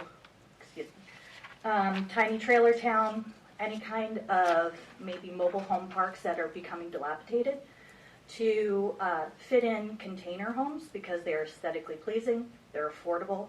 Mobile homes are not even as affordable as container homes. It saves the charm. It can be dual use. I've been working with Shy Morris also from the west side about maybe having certain zones where they don't have to connect to the grid for those particular areas so that they can generate their own electricity and food, which would be helpful. In addition to that, maybe the city could promote and put some limitations and control it a little bit, but also resolve some of these issues with what is at the forefront of every city's mind is how to provide the affordable housing.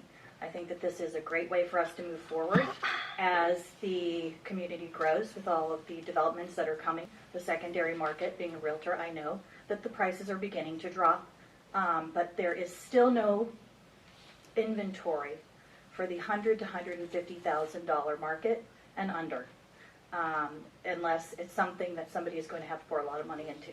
I don't think that's fair. I think that people deserve enough money to live, to be happy. It resolves other problems such as possibly drug addiction, homelessness, Maslow's hierarchy, pyramid.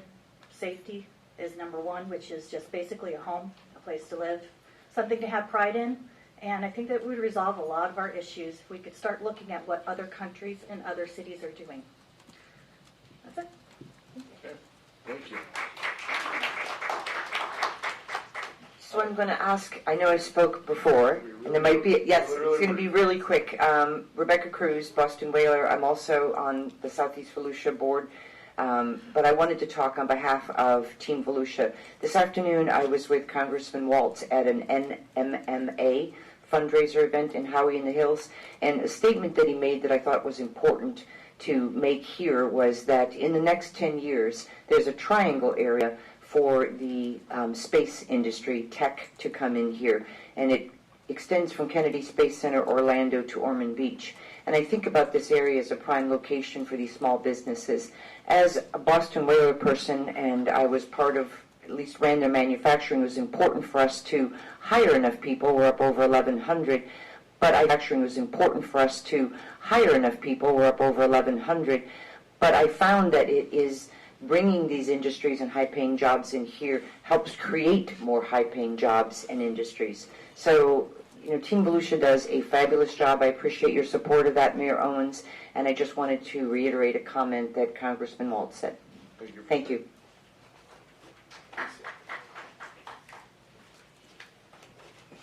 I'm really sorry to still be.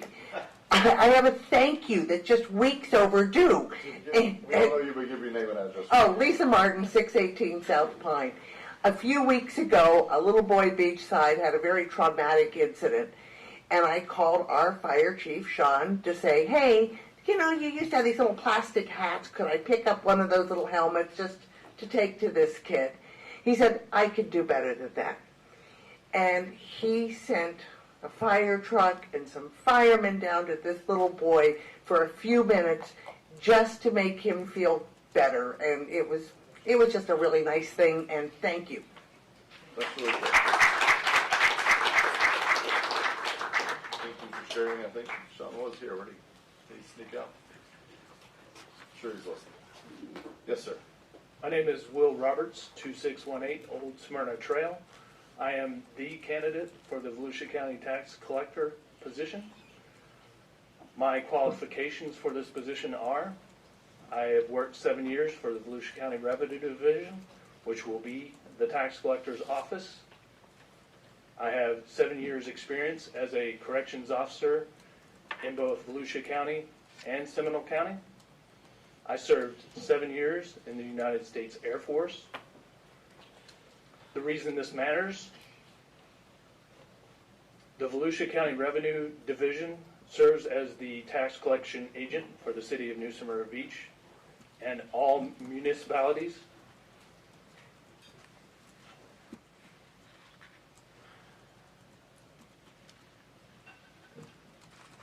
Sorry. That's all right.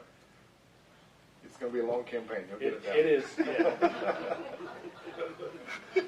We serve as a tax collection agent, and we collect property tax, business tax, tourist development tax, all which has been mentioned here tonight. My goal as tax collector is to provide the best customer service and serve the community the most efficiently and effectively possible. I'm here to meet you tonight, and I appreciate any feedback, and I would like to leave my card just in case you'd like to get in contact with me. Thank you very much. Thank you. Any others wish to speak tonight?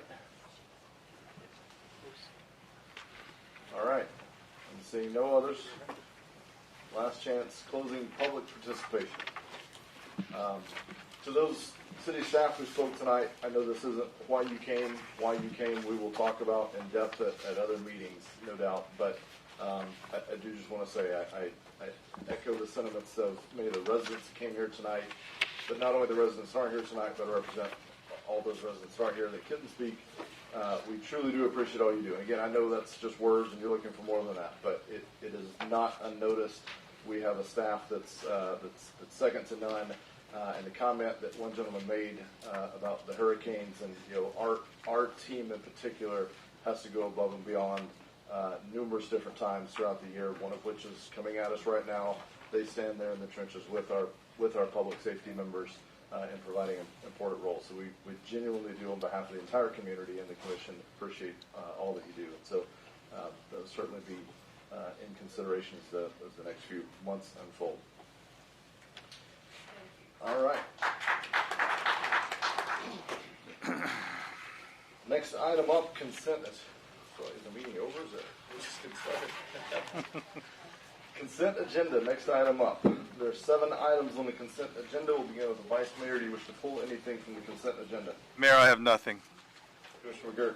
Nothing, Mayor. Mr. Sachs. Yes, Mr. Mayor. Item C, And item F for a vote. Okay, Thank you. Commissioner Colodi. Item A, item D. All right, so we'll start, I have none to pull, we'll start at the top, Commissioner Colodi. Sorry, let's go ahead and get the rest of it out of the way. Do I have a motion to approve the consent agenda item B, E, and G? So moved. Second. City Clerk, will you call the roll? Commissioner Colodi? Yes. Commissioner Sacks? Yes. Vice Mayor Hartman? Yes. Commissioner McGurk? Yes. Mayor Owen? Yes. Thank you. All right, Commissioner Colodi, item A. Pleasure. Item A, I spoke on this at more than one time during the year. I think the amount of money that we put into this grant is insufficient.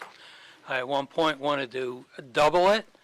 I know we have budget constraints, but I would like to increase it from $25,000 to hopefully $35,000. And I would like to see, if there's a problem with it, I would like to see one of our departments come forth and find $10,000 worth of either equipment or improvements that they have that they can do without. We're very heavy on improving our computers, our way we operate, all very good for long-term efficient operation of this government, but I think we got to spend more money to help these people now. Okay. Any other comments on that item? And I would, if I would also, after comments, like to make a motion to increase the amount in the budget. All right, tell you what, why don't you go ahead and let's get a motion on the table, see if we get a second, and then we'll go from. I make a motion to increase the amount allocated for this function from $25,000 to $35,000. And I'll second. And just a brief discussion. I had brought up the same item in a prior meeting, and I had wished also to increase that amount by $5,000. But I think Commissioner Colodi is well within his rights to request an additional 10, and I think it's apropos that we do that. Okay. So I support that. Any other discussion on this item? I'd like to. Thank you, Mayor. You know, from the guy who said from before we got the budget, we're going to cut the millage, I think it'd behoove everybody to determine where we're going to get the 10,000 from, where exactly we're going to cut it before we apply this 10,000. I'm all in favor of it, but you got to do the work if you want to give the money away too. So I just don't know how we continue to give out 10,000 here, 10,000 there. We're going through the budget meeting right now. Various budget meetings. This hasn't come up in the budget negotiations, and I'm just saying, feel good votes feel good, but you still got to pay for it. So, Mr. Mayor, I'd like to respond. Sure. During our 6-hour presentation on the budget, when it was all presented to us, one of the first things that was said, we're not going to go through this line by line. If I had had the opportunity then, I would have brought this matter forward then, as I have in the past on numerous occasions. Okay. Vice Mayor, you have a comment on this item yet? Anything to add? Go ahead. I echo Commissioner McGurk's sentiments. We've had a lot of discussion about the budget the last couple of months. I think a little earlier notification of this certainly would have been appreciated. I don't necessarily disagree with it. I certainly think it's a worthy cause. I don't know. My thoughts would have been a little bit later than now to see how many applicants we truly do have and what needs are going to be out there. And we also have possibly some additional funds at the end of this budget year that may be available. So I would want to look at it holistically at a time in the future. But if that's the commissioner's wishes, I'll certainly support him at this time. Okay. My comments are in line with everyone else's. I'd love to do it. Would love to do many things. I know we heard about a lot of needs tonight. And so it all comes down to funding and priorities. And, you know, it is just 10K. But it's 10K here and there, and before you know it's real money, right? And so I'd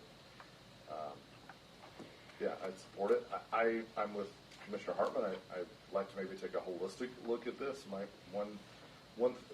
comment somebody made the other day about this topic was, it was somebody that works in the space. I don't remember who it was actually, but we're saying, a lot of what we do is spread. There's so much activity that's spread, and they wondered if it were focused, if kind of like the Team Volusia concept on homelessness, if it were focused, could it be more effective? So, I mean, that's for the experts to answer whether $5,000 grants are better than one $25,000 grant or 35, whatever the number is. But I guess my one question for the city manager, if he knows off the top of his head, would be to Commissioner Hartman's point: are there potentially funds at the end of this year that we could look at as the year ends that wouldn't impact next year's budget, but we could possibly use for this year?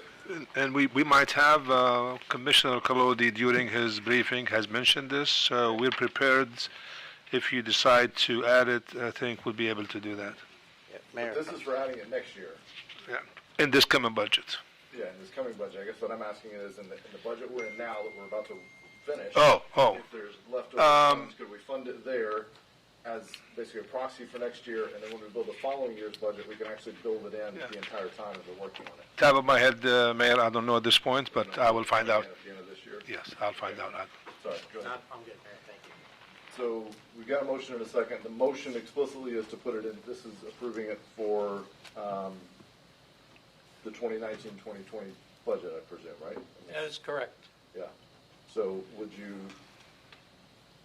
be open to looking, maybe we can delay this and have staff opine on if there's funding they can do that comes out of this year's budget. Next year's budget remains what it is, but it will be effectively spent next year, and we give it out in October, which is the same as next year, and then we can build it into the following year's budget. No. Okay. I want it in next year's budget, and I would certainly appreciate it if we have any extra funds to perhaps allocate it. If any of the programs that we do very carefully monitor and get full reports on for compliance, if they find they could use additional money this year, so be it. Let them ask. But at this point, I want it in the budget for next year. Okay. And a motion and a second. The motion was to approve it, but with an increase of $10K from $25K to $35K. And a motion and a second. City Clerk, can you call the roll, please? Commissioner Kalodi? Yes. Commissioner Sacks? Yes, I think we can squeeze that bandana a little bit more to get fined $10,000. Yes, sir. Commissioner McGurk? No. Vice Mayor Hartman? Yes. Mayor Owen? I'm a no. Not because I don't support it, I just would like to do it a different way. Mayor and Commissioners, then I'll adjust the program Okay. and do away with the references to the number of applications we can take and the amount. Thank you. Item C, Commissioner Sacks. Yes, I would just like to see some uniformity in how we nominate and determine the terms of all of our board members. There just doesn't seem to be any continuity or reason for the differences in those terms. So that going forward, I brought it up quite a few times.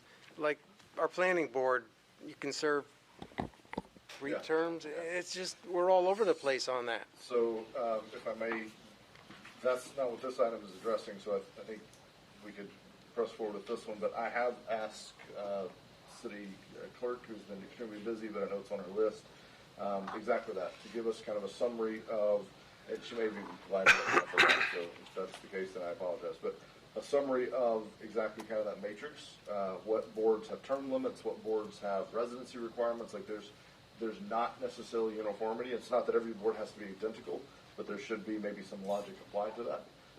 So I think she has that summary ready, so maybe if you would prepare it and send it to the rest of the commission, and then with that information, I think we could have a good discussion on that at a future meeting.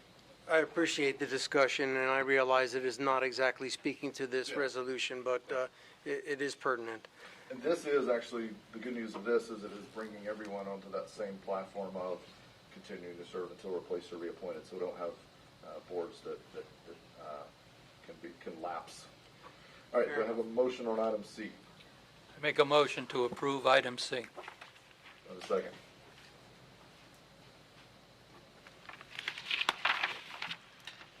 Second. Second on the motion. All right, thank you, Commissioner Sacks. City Clerk, please call the roll. Commissioner Sacks? Yes. Vice Mayor Hartman? Yes. Commissioner McGurk? Yes. Commissioner Clody? Yes. Mayor Owen? Yes. Thank you. Commissioner Clody, item D. We had over 1,000-page agenda for this meeting, background data. Item D, there's over 280 pages in there. It's very far-reaching. If you really want to take a close look at it, what it says is, do we have a comprehensive plan to address sea level rise? Whether you believe we have sea level rise or not is everybody's personal choice. They also can have the personal choice as to why there might be sea level rise. What I do want to say is in those 280 pages, there are any number of recommendations as to how we should staff our city, how we should address our land development standards, how we should handle our stormwater runoff standards. And this is a group of a number of counties here. It's a very good document. I do want to see it endorsed, but I also want all of our departments to take a careful look at it and see how every one of our development applications fit within this. Perfect example is we have parking standards that have to be met. I would like to see some places where some of our standards require a really large amount of parking, to have those areas set aside, kept as lawns. It's just one example of the hundreds of items in here that would be beneficial to our town. So I fully support this and just want it used, not just put on a shelf. Okay, good comments. I have a motion on item D.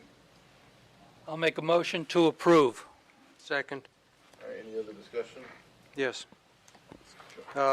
This is a very serious plan, and our city should follow it. I've been trying to push forward any effort to create a resiliency plan for the city. We're facing another storm coming up our coast. We faced Irma the last time, and we were hurt by it. So there are simple things we can do right off the bat that won't cost us so much money, like conserving wetlands and conserving mangrove forests and inserting backflow preventers in our outfalls. There are things we can do right away. So I definitely support this plan. I'm glad the East Central Florida Regional Council is on board because they realize we're also at threat as well. So, Brian, please take that message and go forth, run with it. All right. We have a Thank motion you. and a second. City Clerk, please call the roll, please. Vice Mayor Hartman? Yes. Commissioner McGurk? Yes. Commissioner Clody? Yes. Commissioner Sacks? Yes. Mayor Owen? Yes. Item F, Commissioner Sacks. I have a concern about the license agreement, about the canopy erected over Flagler Avenue. I don't really support it. I think we're encroaching on our sidewalks always. And even though this possibly is only airspace, I'm not sure that it's the wisest thing to do. So I would like us to vote on it. Okay. Do you happen to know what page on that? There's a picture of this. The picture I recall from this. It's around 397. Yep, I just found it. 40, agenda package, page 407 has a picture. I don't see this encroaching on the sidewalk, I guess, but maybe I'm mistaken. Correct, it's over the sidewalk, I think. I mean, Aerial encroachment, it's a little over 8 feet. 8 feet encroachment? Is it the height. It meets all minimum clearance requirements. There is an existing structure that already is extending out by a couple of feet. Not sure what the permitting history is on that one. So it is an existing condition, essentially, that this agreement brings it into compliance. It is a new structure. New structure, but not a new encroachment. Correct. That's what I'm hearing you say. Okay. All right. Do you have a motion on item F? So moved. Have a second? Second. All right, any other discussion? I just, Mr. Mayor, it is an encroachment. It does meet the standards for our structures such as this. I would prefer not to see it, but it does meet all the standards that we have established. So I would support it. Quick question for staff. Sure. Was this license agreement asked for in lieu of a permit? Was a permit pulled for this? They will need to obtain a permit for the structure they're proposing to build. The previous structure, not sure of the history on that one. It's an existing condition that goes some time back. Thank you, Brian. They're rebuilding, they're doing something different. They will obtain a building permit for the rebuild, correct? If they get this approval. If they don't get this approval, the structure... It'd be a non-conforming condition. It is an encroachment into the right-of-way. That could be removed by the city as that encroachment, if desired. Okay. All right, we had a motion and a second. Hearing no other discussion, City Clerk, will you call the roll, please? Commissioner Sacks? No. Commissioner Colodi? Yes. Commissioner McGurk? Yes. Vice Mayor Hartman? Yes. Mayor Owen? Yes. All right, item F, I think that clears the consent agenda. There were no administrative items or new business. Ordinances, second reading, and public hearings. The first up, item 8A, is a quasi-judicial public hearing. Review the preliminary and final plat for the Isle of Venetian Bay Townhome Subdivision. We'll now conduct a quasi-judicial public hearing. Gentlemen, this is the time on this item. If you have any ex parte communications to disclose, now is the time to do so. Begin with the Vice Mayor. Anything to disclose on this item? No, sir. Probably driven by it. I've driven by it, I'm sure. That out there. We all know that. Can that just be a standing disclosure that Vice Mayor is driven by the property? I drive a lot. Commissioner McGurk. No. Commissioner None. Sacks. None. Commissioner Flody. None. And I have none as well. All right. Mr. Fields, if you would be sworn in, please. Do you swear or affirm that the evidence you're about to give will be the truth, the whole truth, and nothing but the truth? I do. You would give your full legal name, your education, and professional background. Brian Scott Fields. I have a Bachelor's of Science in Civil Engineering from the University of Maryland. I have a Master's in Business Administration from the University of Florida. My professional background, my position here is the Director of Development Services and Coastal Environmental Resiliency. I'm a registered professional engineer in the state of Florida. I have 24 years of experience in land development, engineering, planning, permitting, public administration, and related services. Thank you. Does any member of the audience or the commission wish to question Mr. Fields on his professional qualifications? I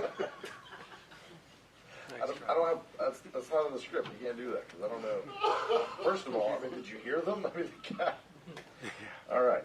Any objections qualifying him as an expert witness? Hearing no objections, he's determined to be an expert witness in the area of land development and qualified to give an opinion testimony concerning these matters. Are you familiar with this preliminary and final plat for this subdivision? Yes.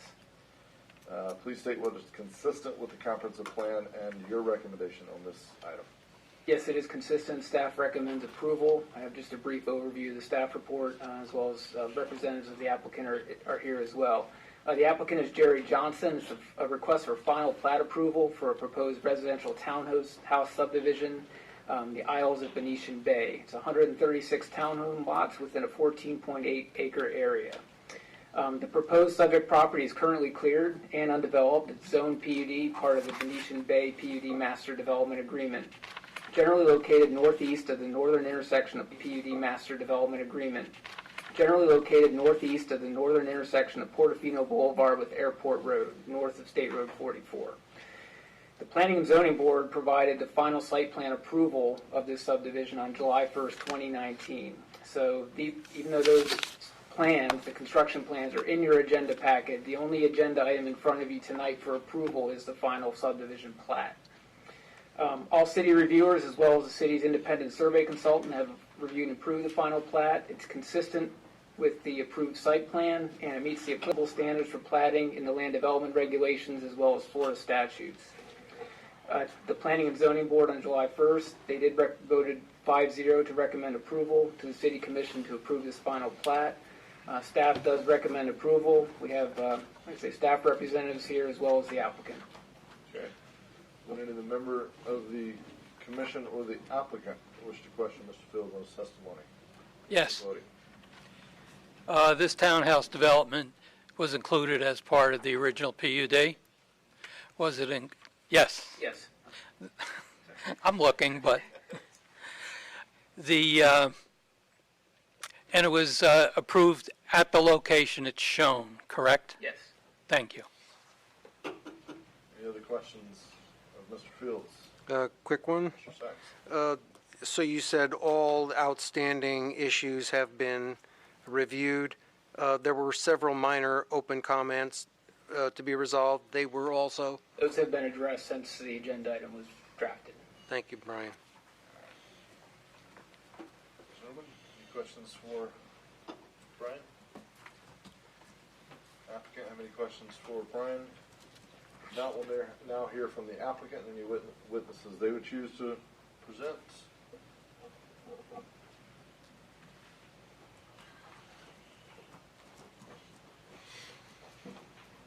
Good evening. For the record, my name is Corey Brown with Storch Law Firm, 420 South River Road, Daytona Beach, and I'm here to answer any questions you have. All right, thank you. Any member of the commission wants to question the applicant's representative? I have one question. Sure. Are any of these units going to be $100,000 or less? I don't think so, no. Thank That's a no. Thank you. And I have a question, Mr. Mayor. Yes. As you know, stormwater outfall is a big problem in our city. How do you plan to contain, or where will the outfall end up for that project? It's a massive project.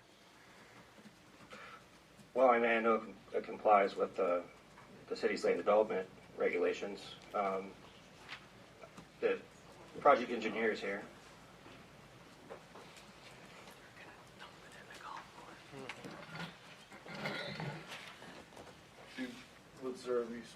Do you swear or affirm that the evidence you're about to give will be the truth, the whole truth, and nothing but the truth? I do. Thank you. My name's Harry Newkirk, owner of Newkirk Engineering, 1230 North US Highway 1, Ormond Beach. Good evening, Mayor, Commissioners. This project ties into a master system. It's already designed for the impervious surface on our site, and we have less impervious than what it's designed for. Not to mention, we enlarge a existing wet pond in the golf course and increase the size of it. So this project actually increases stormwater volume for the area. So it's a net improvement to stormwater. That's good to hear. Yes, sir. The transportation impact analyses are finished, and you guys are overall not really adding a tremendous amount of volume. You've met those standards? We met all the traffic standards. And actually the site was approved for, I don't know how many units, but apartment complex. Yes. So this is a reduction in units on the exact site. That reduction will be kind of swapped around. It's not really a net reduction. Currently it will be, but you'll add on in the next phase 6, I understand, to make the total the same. This is nothing to do with Phase 6. This project stands on its own. The Isles Venetian Bay is 14 acres. There's no other part to it. I think you may be confusing the next item we're going to consider. That's the Palms. Yeah. Palms. The Thank project I believe you're talking about. Thank you. Yep. Okay. Any other questions of the applicant? All right. This is a public hearing. Any member of the public wish to testify on this item? Seeing none, we'll close the public hearing. Any closing remarks by staff or the applicant? None. Now hear commission comments. Is there a motion to approve the preliminary final plat for the Isle of Venetian Bay Townhome subdivision? So moved. Second. Mr. Clody. Did we listen to the public?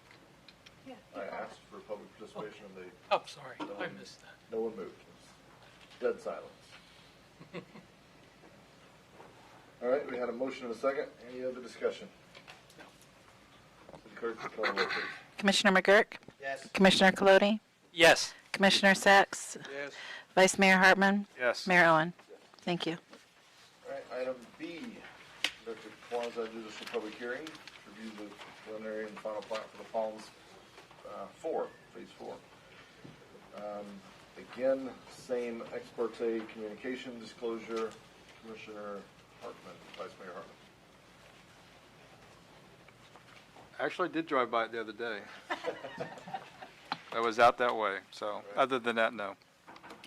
None, Mayor. Mr. Sacks. No, thank you. None. Okay. I did speak, one of the applicant's representatives who's not here tonight, they either caught me at a function or called me. I genuinely can't remember, but just kind of outlined the plan in general, and all of which is contained in the formal write-up provided by the staff and the applicant. Mr. Fields, mind you, you're still on the road. Still on road, just another brief staff report. This is another final plat for the Palms Phase 4. It's a revised plat. It's revisions to a previously approved final plat for a 42.5 acre property to be subdivided as Phase 4 of the Palms development.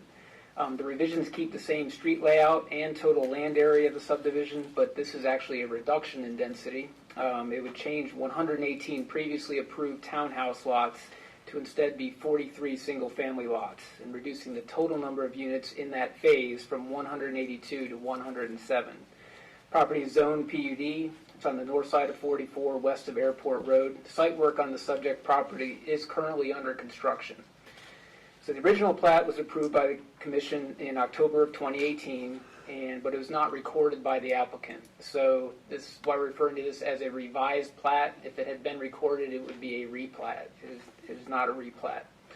The 43 single-family lots are generally 60 feet wide by 130 feet deep, which we were pleased to see. We've seen a lot of smaller products that we've had some issues with, so glad to see the slightly wider lots. The previously townhome lots were 20 to 23 feet wide. This proposed revision to Phase 4 will reduce the density in this phase. However, it should be noted that the overall density and or maximum number of residential units available for the entirety of the Palms development would remain the same per the PUD agreement, with 2 remaining phases still to be submitted for approval. So it remains to be seen. We haven't seen the plans for Phase 6. We have seen 5 if they intend to try and push all of those additional units into those future phases. But the right to do so remains in the agreement. All staff members have signed off on this Phase 4 plat and the construction plans, and the independent survey has also been completed. The Planning and Zoning Board unanimously voted to recommend approval of the revised Palms Phase 4 plat at their August 5th meeting. Staff recommends approval. Mayor, be glad to take any questions. All right, any member of the commission or the applicant, we'll start with the commission, wish to question Mr. Fields on this item? Mr. Clody. As with the last application, I see this one's considerably different because they're actually migrating units from this phase into a future phase. Has there been any type of schedule, any type of schematic or other plan as to how they will be fit into the other units, We other have not section? seen a plan for Phase 6, which would attempt to reposition these units there. So the answer to your question is no, we have not seen a plan to do so. They would still have to meet all the minimum lot requirements and impervious area. So I believe it will be a challenge to achieve all of those units and meet all the other requirements of the PUD, but we still have not seen that plan to confirm that. Okay, in one of the previous sections, I forget whether it's 2 or 2A, there was a number of little pocket parks in there that were shown on the plan and designated as such. Is there anything in this phase that shows that? I'm going to ask Jeff to address, Jeff Gove, Chief Planner, to address that. Jeff, please. He's got to be sworn in. Do you swear from the evidence you're about to give her is the truth, and nothing but the truth? I do. Thank you. This, again, is a replat of something that was previously approved. There were a number of small neighborhood parks in the previous layout, and now with this adjusted lot layout for bigger size lots, those neighborhood parks are still pretty much the same as what was originally approved, modified somewhat just because of how the lot changes. But there's really no change from the previous approval. There still are the same number. I think there's 3 neighborhood parks shown in this specific townhouse area. Yes, if I might. Those were in the previous section. I know that a number of them were built, and they're nice in the neighborhood, but they're not proposed for this section now. No new ones are being added, are there? Oh, no, the plat, Phase 4 plat still shows neighborhood park areas. I'm not sure that my question and your answer go together. I think the answer is yes, there are new parks in Phase 4. They just haven't changed from the original plat to now. They're not built yet, but they are in the Phase 4 plan. And those were in the townhouse area? What was originally proposed as townhouse? Overall Phase 4 area, so no parks have been deleted with this change. I understand that, but in did the townhouse plan as previously approved have little parks in it? And are they still there? Previous plan for 4. Previous plan for the portion where the townhouses were to be constructed. Yeah, got it. Shows them under that. The townhouse did have neighborhood parks shown on that plan. I think you do have an exhibit somewhere in there that shows how the lot layout changed in this specific area, but I can see 3 park areas in the townhouse, what was previously approved, and the same 3 park areas in this new lot layout. All right. While he's looking at those parks, we're going to move to other commissioners. We'll come back to them if we need to. Any other commissioners wish to question Mr. Fields on his testimony? No. The applicant have any questions of Mr. Fields? I don't have a question, Mr. Mayor, just a comment. And I'm not going to speak to the quality of these projects. I'm sure they build nice homes. But I have never seen developments so dense as these. And I know we've had previous conversations about lot widths, hopefully at a little place, pocket parks, where father and son can throw a football. I don't know. For me, not my taste for New Smyrna Beach, and very challenging for traffic, for stormwater. Yes, I'm sure they meet all the demands of the DEP and the Water Management District, transportation planning, but my God. That's all I have to say. That's. Okay. I got a quick question. We have a question. Go ahead. Brian, how dense is the project? The overall Palms or just this particular phase? Both. This particular phase goes to 107 units on 42.5 acres.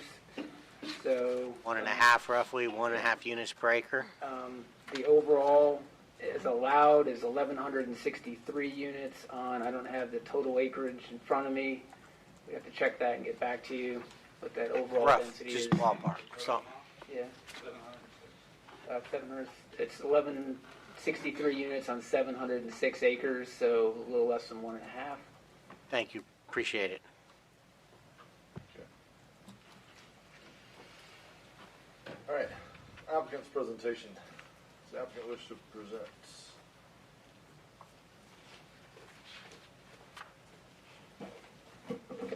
Good evening, Mayor, Councilman. My name's Amber Coleman. I'm corporate counsel for the property owner. I just wanted to, reiterate that this plat was previously approved last year in October, and we are now we have redesigned to reduce density by 75 units, and it's a pretty nice product. We have in our Palms Phase 2A, it's just a 21 unit plat on King Palm, I believe. If you just take a drive down there, you can see what the product is going to look like, and it's pretty nice. So, I will take any questions that you have. Thank you. Does any member of the commission wish to question the witness? Okay. You can fake me out there. All right. We'll now hear from members of the public. Any members of the public wish to testify in favor or against this item? Please limit your remarks to those which you have personal knowledge.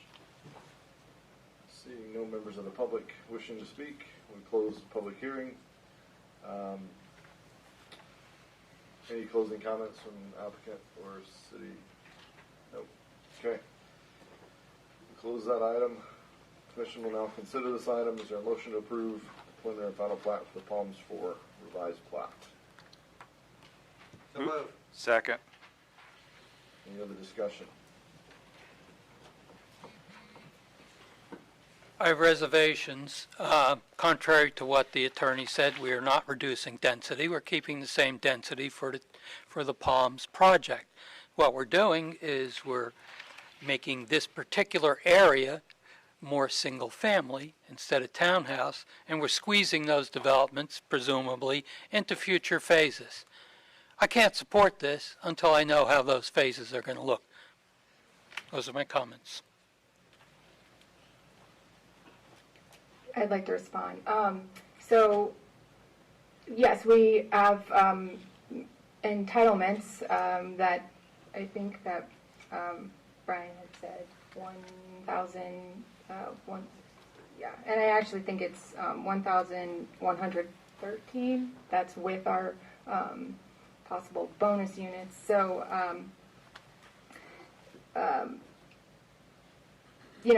we have this entitlement. However, we also have constraints. There's by economic restraints, developable area, space. So while our plans are showing this density moving to future phases, it's purely conceptual at this time, and we have to, at the time that we're ready to plat, we'll consider those items. So. Okay. All right. Any other discussion by the commission? Yeah, I just have to say for the record, my feelings on development are smart growth. I'm not saying this is not smart growth, but it is the type of growth you see in major urban areas, and I hope our city can sustain this. I wish you well. But at the same time, I worry about sustainability of our road system, our infrastructure, water. Oh, it's 1,000+ units plus more. So those are my concerns. Thank you. Any other comments? Mr. McGurk? Vice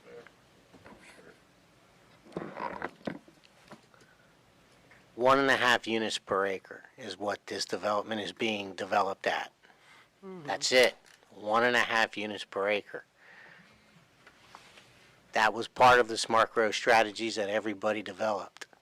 To deny them over something so basic is bizarre, because pretty much all of us live in developments and communities that are a lot denser than 1.5 units an acre.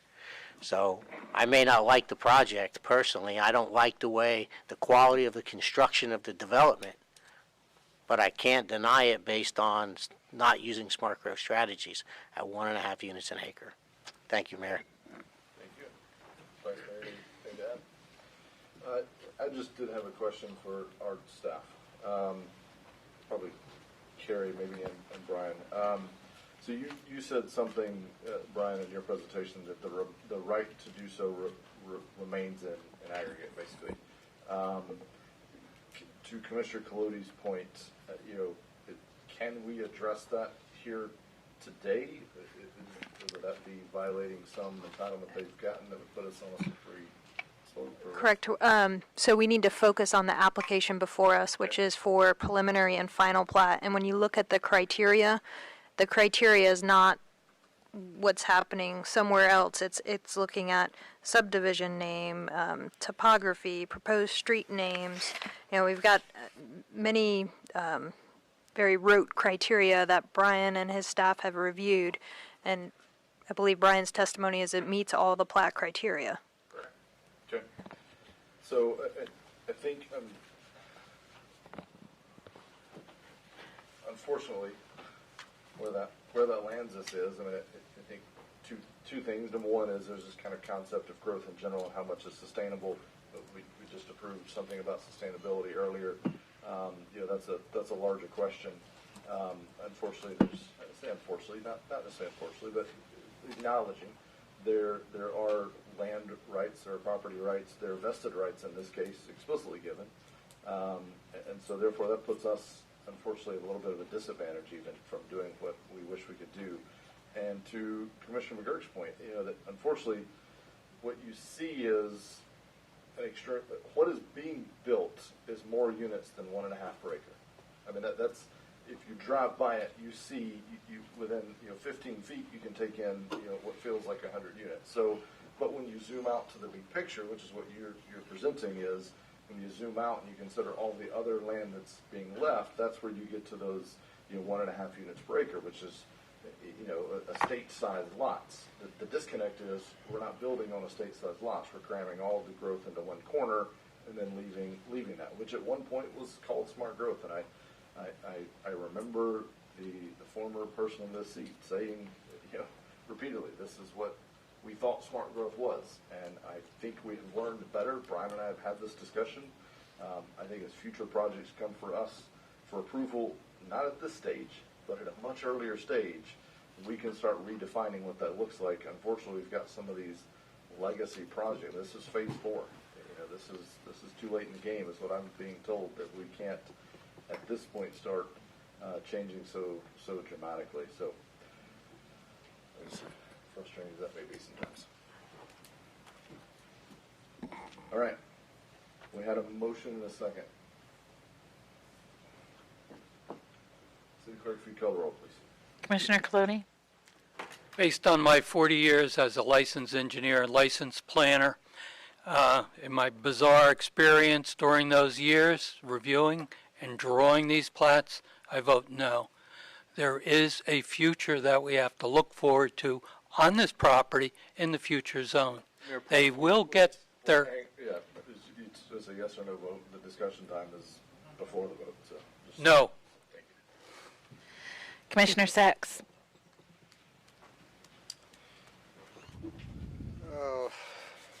I'll vote yes. Vice Mayor Hartman? Yes. Commissioner McGurk? Yes. Mayor Owen? yes. All right. Preliminary and final plat for Palms. Revised plat is approved. Thank you. Thank you. Item C. Ordinance number 6-19, second reading of an ordinance which, if adopted, would amend the future land use for approximately 10 acres of property located at 600 Greenlawn Street and 500 Brook Street. City Attorney will read the ordinance by title only. Ordinance number 619, an ordinance amending the comprehensive plan, amending the future land use designation of 10 plus or minus acres generally located between Brook Street and Oleander Street north of Enterprise Avenue from medium density residential to high density residential, providing for amendment of the associated comprehensive plan maps, providing for public hearings, providing for required transmittals, providing for conflicting ordinances, and providing an effective date. Providing for conflicting ordinances and providing an effective date. Go under oath. Brief staff report. Housing Authority New Smyrna Beach is the applicant. It's a request for a future land use map amendment to change the future land use designation from medium density residential to high density residential. I know everybody in the commission is familiar with this, so just hit a couple highlights. The property is currently zoned R4, multifamily residential, contains approximately 10 acres. There's 2 separate parcels. Those 10 acres currently contain 74 financially disadvantaged citizen apartments that are owned and maintained by the Housing Authority. The current future land use of medium density residential has a maximum density of 8 units per acre. What is proposed as an initial phase is an 80-unit senior apartment housing project that would requires a change to the high-density residential, which allows up to 18 units per acre. At construction, if approved, of that first senior building at 80 units, there would be 58 remaining units on the site for a total of 138, which would bring the total density to 13.8 units per acre. So that's kind of the first phase of the project to bring it up to 13.8. In your packet is a site plan at kind of alternate build out, which would have a total of 160 units, 80 in the one building, and then another 80 in a series of 3-story smaller apartment buildings for a total of 160 units, and that density would go up to 16 units per acre, still under the 18 units per acre maximum. This proposed future land use change is consistent with the city's comprehensive plan as detailed in the staff report. If the future land use is changed, the applicant still does have to apply for a Class 3 site plan approval that gets reviewed by staff and then gets submitted to the Planning and Zoning Board. Just to recap, this went to the Planning and Zoning Board in January. They voted 4-3 to recommend approval. It was in front of the Commission at first reading on February 12th. The Commission voted 3-2 to advance at the second reading. Staff determination was that the requested amendment is consistent with the city's comprehensive plan, therefore staff recommends approval. I know Joe Chambers and Teresa Pope from the Housing Authority are here tonight to address any questions that you may have for them or staff. Okay. This is a public hearing. We'll open the public hearing. For those of you that spoke in public participation, I'll tell you we heard you then. No need to speak again. Any member of the public that did not have a chance to speak then wish to speak now? Seeing none. Thank you. Discussion by the commission. Any questions, comments on this item? Yes, Commissioner. Comments. Basically what we're doing is we're putting a higher density development in a lower density neighborhood. When the original plan was prepared, it showed a rather large 3-story building very close to Oleander Street, and I felt that would negatively impact on the neighborhood. Putting in the units is just great. I fully support that. Also seeing the effort the applicant has put in to minimize those effects on Oleander Street and the neighborhood, I'm more confident it will be a positive addition. As I spoke earlier, and I did speak with the applicant, perhaps some of the parking area could be put in as lawn and reserved for future use if necessary. And this one, just for the record, is not a quasi-judicial. That's why we don't have to go through the swearing in and the ex parte, etc. So, the other discussion by the commission on this item. Yes, Mr. Mayor. Mr. Sachs. I'm compelled also to speak about the density. Since many of our projects are very dense, and they were allowed that, and I've allowed that tonight, I was considering the extreme nature of a high-density project, but also understanding the needs of our people who can't afford a roof over their heads and people who are in the workforce housing and making a lower wage. I would consider granting a higher density. My biggest concern, though, is for the rest of the neighborhood, which is a residential neighborhood. And so, but I do understand some of the larger buildings will be set back on that property. You don't have to get up and speak. I understand that to be true, right, Brian? That's correct. Yes. And I would really encourage some open space there, again, for father and son to throw the football. Any type of amenity that would increase outdoor usages, because it seems like the property is so dense that there might be a parking issue. That in my conversation with staff, that there was a green space towards the front of the property that faced the residential neighborhood, that you were considering if you had enough parking, you would allow for more green space. So that immediately kind of, maybe I'm wrong, but it kind of said to me, there's going to be some challenges in that project. But to err on the side of people who really need a affordable roof over their heads, I would say go ahead with the higher density. Any other discussion on this item? Mayor, one of the meetings that I went to with the League of Cities was on homelessness. And Sarasota reduced their homeless rate by 200%. And the way they did that was through transitional housing. It wasn't by sending them to the jail. It wasn't by running them out of the woods. It wasn't by feeding them every day. It was providing them low-cost housing so that they could get out of the homelessness state. There's a lot of reasons why people are homeless. I think what this does is allows us to at least open the door for that. It's going to allow our seniors. We heard earlier there are over 300 people waiting on a waiting list, and they stopped the list, adding names to the list because they had so many. What this project will also do will help us to clean up some of our environmental issues that we have out there. I mean, we have it was built in the 50s, so the water lines, the sewer lines, they have clay pipe sewers, which is leaking into the groundwater. Not all of them, but some of them are. So I think this will give us a wonderful opportunity to clean up the area environmentally. It will also serve a need that we truly have, not only here in New Smyrna, but also in, sorry, Brian, but also in Volusia County.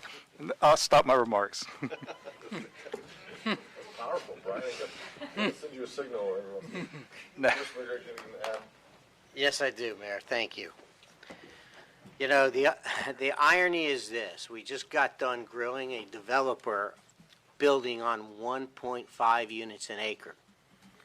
And we're going to take a small community, a small single-family house community, and we're going to approve a 4-story building. They're going to build to 3 stories plus architectural. We're going to take the density to 16 units an acre. And this community has been gridlocked over growth and development. I don't hear anybody complaining about the incredible density that we're going to do in a neighborhood of single-family homes, quiet single-family homes. Now, I'm inclined to vote for this tonight because there's not a single person here opposing this. I've spoken to a couple people who live in the neighborhood. They say they never heard of it. I've spoken to Ms. Pope and the gentleman sitting here a couple times. I've told them I'm not happy with the density. I'm more than happy to give them the allowable density, which is 8 units per acre, which is clearly incredibly high compared to the neighborhood. We have some areas like this on Faulkner and some other places of town that we downzoned. We took that kind of density away. People were surprised we had it. This is one of those areas where the density just does not fit the neighborhood. But everybody's very excited about building this, and I understand why. We need affordable housing. Reverend Dove, Ms. Diva, I understand. I was here when we spoke to the West Side, when we asked you what is the most important thing you need. And you said senior housing. By far and above, it was the #1 issue. So I get that. But for a community that has been gridlocked and fighting like cats and dogs over growth, development, and especially density, not a single person is here tonight. And I'm not sure I can reconcile that.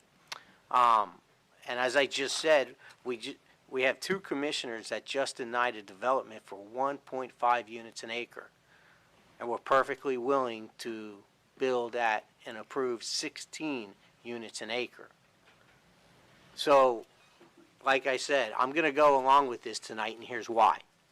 Because I'm going to take the word that the community outreach has been there, and that the people in the neighborhood understand what's going to be built next to them.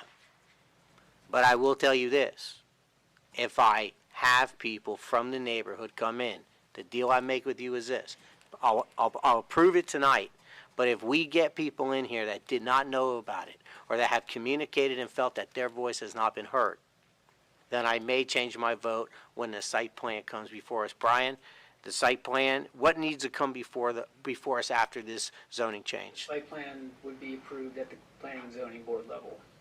Yeah, If they denied it, it would come to you as an appeal.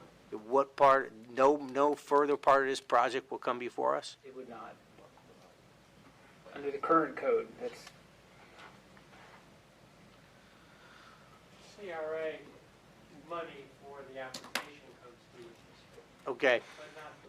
Well, I'm glad you clarified that for me because I was under the impression that this would come back before us. I hope I expressed my concerns. I want this. We need it. But this kind of density, it's crazy. But I'm going to go along. Thank you, Mayor. Appreciate the commission's time. Okay. I was about to ask Brian to put that down for me. All right. I want to expound a lot more. I think where I landed on this was we need affordable housing, and I think the disconnect that you're feeling is the community's reconciliation of we need affordable housing, and I think intuitively it makes sense. You get affordable by getting density. I mean, land is extremely expensive, so I think that's, at least for me, that was my reconciliation is if we want to solve this problem, we have to bend a little bit on the density, and that's how you make things more affordable. That's how you make the economics of this work. I will tell you, I was very clear, and in the audience tonight, I was very clear. I asked for, when I first heard of this, much like you, I believe, when I first heard about this, I asked Tony and Ms. Pope, asked them to reach out to the community, asked them to reach out to community groups that could even reach further into the community. So the Ministerial Alliance, I don't know the formal name for it, but I'm sure that they met with that group. Not every member was there, but they met with that group, so they had a chance to be there. And the notion was that they would go out to their network and help spread the word about this to make sure, because I mean, my words to Tony were, I want to hear. I'm not saying we would deny it, but I want to know what those concerns may be so we can address them. If there are particular concerns, it is funny. In certain areas, certain neighborhoods, you try to do anything, and you have 50 people here, and then sometimes you do something that's going to be a major impact, and yet I'm hearing nothing, which tells me either we didn't get the word out well, and I hope that's not the case, or it truly is the right thing to do, and we're solving a community need, and we're doing it in a positive way. So I don't believe we have a motion yet on the side. I'm just going to motion on the table. Make a motion to approve. Second. We have a motion and a second. I think we've had a good bit of discussion. City Clerk, if you call the roll, please. Commissioner Sacks? Yes. Vice Mayor Hartman? Yes. Commissioner McGurk? Yes. Commissioner Clooney? Yes. Mayor Owen? Yes. Ordinance 6-19 is adopted. Thank you all. Thank you all for sticking around, being interested. Appreciate it. Item D, 46-19. Yes, City Attorney, read the ordinance by title only, sorry. Ordinance number 4619, an ordinance amending the City of New Smyrna Beach Land Development Regulations, amending Article 5, Section 50402, B3 Highway Service Business District, to provide an exemption from landscape buffer requirements for certain properties within the US 1 corridor, amending Article 6, Section 60409, off-street parking, loading, and driveways to provide an exemption from parking requirements for certain properties within the US 1 corridor special parking district, providing for conflicting ordinances, providing for severability, and providing an effective date. Okay. a brief overview, Mayor. This is a follow-up to our May 14th workshop. What this would do on our LDR, it was eliminate the requirements for landscape buffers and minimum parking only in situations where a new owner or tenant is moving into an existing building with no changes to the building footprint. What we did include would be that existing landscaped areas on a site would have to be brought up to meet standards as far as being in good condition, finished appearance, and complete ground cover. On June 3rd, the Planning and Zoning Board voted 4-2 to recommend approval. They did have a number of concerns that were listed in the staff report. The question came up, what other considerations did staff, discuss for this item? There are just a few things for your consideration. One would be possibly allowing a reduced buffer width. These buffers are 5 and 3 feet. We really didn't see if you reduce that, at some point you have no buffer or really no real planting area. The question came up, could it apply, only on the side and rear property lines? That way the US 1 frontage could be left with that landscape buffer. That may be something to consider. And then lastly, the question is very select few cases, could there be some type of administrative exemption based on demonstrated need that could be applied, but not necessarily scrapping the buffers and parking for all properties. We do have a number of applications and pre-applications that are interested in seeing this go through that would affect possibly their decision on whether to go forward or at least how they go forward. With that, I'd be glad to take any questions, Mayor. Thank you. It's a public hearing. We'll take comments from any members of the public wishing to speak on this item. Seeing none, we'll close the public hearing. Discussion, Commissioner McGurk. Thank you, Mayor. Brian, can you specifically and clearly state what exactly, in as short a words as possible, this does tonight if approved? Eliminates all landscape buffer requirements if there's no change to the building footprint. So currently... Okay, no, we got that. And then that's the landscaping. That's the landscape. Parking, it eliminates the parking standards to apply to it. So right, eliminates the parking. current parking requirements. Okay. True statement is what we're really doing is trying to roll back a regulation we put in place a couple years ago to go back to the regulation that we had for many years. And is that correct? That's correct. I don't believe it's 100%, but these two particular items would be rolling back. Going back to what it was before we changed the rules a few years ago. I would have to ask others. Okay, no, that's okay. Parking, that applies. The landscape buffer, certainly, yes. Okay. So I want to stress that US 1 has always had problems for many decades getting redeveloped. We applied a then stricter parking and landscape buffer requirement in the last couple years. So far, everything I said is accurate. And all we're attempting to do is backpedal on that little portion a little bit so we can, because it has only hampered development or reinvestment in the area. It certainly hasn't helped or encouraged the redevelopment of the area. That's correct. We do hear from developers that this affects their decisions. But what staff crafted was what we understood the commission's direction from the workshop of the specific text to amend. So, fellow commissioners, what I'm simply trying to clarify is what we're doing today is simply fixing something we did a couple years ago that has only made the issue worse, not better. We're not getting rid of parking requirements. We're not getting rid of landscaping requirements. We're just getting rid of something that made it more difficult, made the requirements harder to meet in the unique setting of US 1, which were properties originally platted as home sites and then over time slowly morphed into commercial, or they were both home sites and people ran businesses out of them. We have a lot of problems there. And this simply helps to try to stop the challenges created by overregulation in a unique area. Thank you, Mayor. Okay. This is a public hearing. We'll open it up for members of the public at this time. Any members of the public wish to speak on this item? Seeing none, we'll close the public hearing. So let's just get a motion and a second on the table. So move. Second. Okay, so a motion to adopt ordinance 46-19. Any other discussion by the commission? Just a question. Aside from landscape requirements, we're changing parking requirements as well? Correct. If they don't change the building footprint, same building somebody else is moving in, they would not have to increase parking.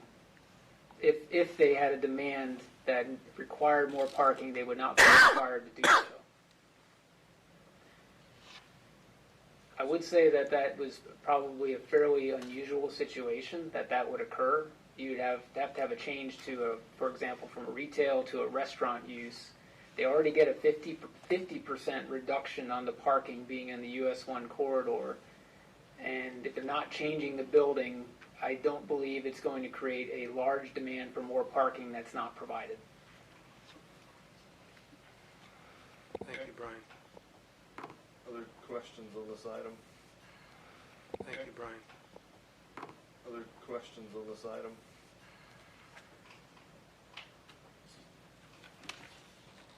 So I just have one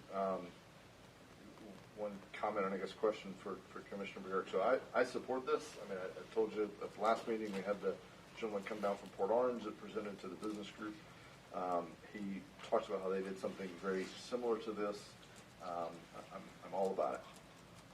I guess my only thing that I've said the entire time is what I was hoping for and looking for. The problem is what we do now, anything that comes in is then grandfathered under whatever they come in as. So we have no clawbacks to that, nothing to incentivize, encourage, or demand at some future date that things be slowly brought up to speed as these businesses do become successful after 3-5 years, much like what you've done with the Dairy Queen. And we can presume they'll do it voluntarily as they want to increase their presence in the business, much like you have done as a business owner on US 1.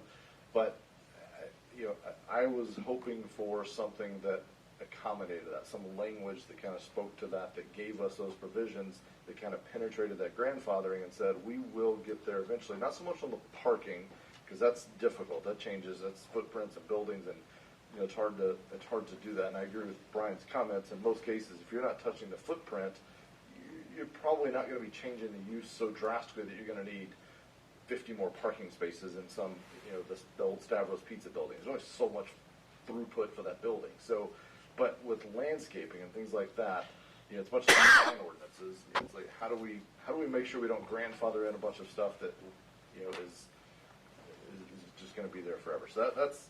Do you have any ideas or thoughts? Well, on yeah, that I as a do. business owner? I do, and actually, I'll give you an example, and it's not easy. And Sure. And so, I for years have tried to figure out a way to get encouragement to reinvest in US 1, and at the same time make it nicer.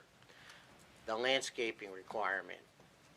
The new landscaping requirement is exactly what caused the problem where it went from 55 parking spaces to 25 parking spaces. They lost all that parking due to the landscaping requirement. So that's the irony of it. And if we in this case, I'll use the old Stavros site next to Blackbeard's. They want to put a restaurant in. It's historically always been a restaurant. The landscape requirements made them come down from roughly 55 parking spaces down to 25 parking spaces, at which time the business said there's no way that we can operate that business with 25 parking spaces. If we say, okay, come in, and then in 3 years, when you're successful, put in their landscaping, it still creates the same problem. Yeah, agreed. So I I understand didn't what mean you're... to those extremes. Yeah, Well, well- landscaping wouldn't be intrusive to parking. I mean, the frontage or an island that takes up one parking spot, but it creates a little bit of something that's not just a raw blacktop surface. So each property, and the difficulty is when you have the new growth out west, you can kind of form it how you want. Yeah, it's But greenfield, yeah. each property on US 1 is unique to its own conditions. So it's very, very difficult to apply a general rule across the board without drastic. Some properties may not be affected too much. I was able to, at the Dairy Queen, create a tremendous amount of landscaping and still get the parking. Yeah. But I can tell you that the old Stavros building next to Blackbeard's can never accomplish that without losing most of the parking, because where the trees are, where the building is situated, If you have any landscaping up front, it takes away all that unconforming parking up They've front. got kind of a raised, I'm going off of memory, but don't they have like some kind of a raised planters system out there now, either on the signage or front? Like, I guess I'm getting at some of those type things, like can we, and I agree with you, it is a case by case, and so maybe in those cases, can we, how much authority can we delegate to staff? I guess I just don't want to see us, Yeah. I don't want to see us stuck in two ways. I don't want to see us stuck with a bunch of vacant business on US 1. So I get what you're trying to accomplish, and I support that 100%. But I also don't want to see us stuck with US 1 looking the same today as it same in 50 years as it does today. And I agree with you. So how do But we I can try to get tell you to? that, and staff, I can tell you my experience when I met with staff as a business owner renovating my business. I had to play by staff's rules as much as possible. Let me assure you, you don't walk in to try to get a project done and say, let me tell you how this is going to go. So you work with staff, and I put in a lot of the landscaping that wasn't required in certain, and the bottom line is you work with staff. And if someone can do it, they will do it because they're going to be interested in putting that business in there. We have the opposite effect right now, which was it was oppressive. It was so oppressive that people have walked away. And I understand your struggle. It's the same struggle that I have. But I'd rather give the ability to put that in staff's hands to be able to negotiate and get the business in than have the business simply say, sorry, can't do it, and walk away. And let me stress, US 1, this is not going to solve the problem. Staff is, I'm hoping, going to be back on a number of issues dealing with US 1 in the future, and we can always change things as we go and find better ways to do things. Okay. Thank you for taking that time. All right. We had a motion and a second. Seeing no other discussion, City Clerk, if you would call the roll, please. Commissioner Sacks? No. Vice Mayor Hartman? Yes. Commissioner McGurk? Yes. Commissioner Cludy? No. Mayor Owen? Yes.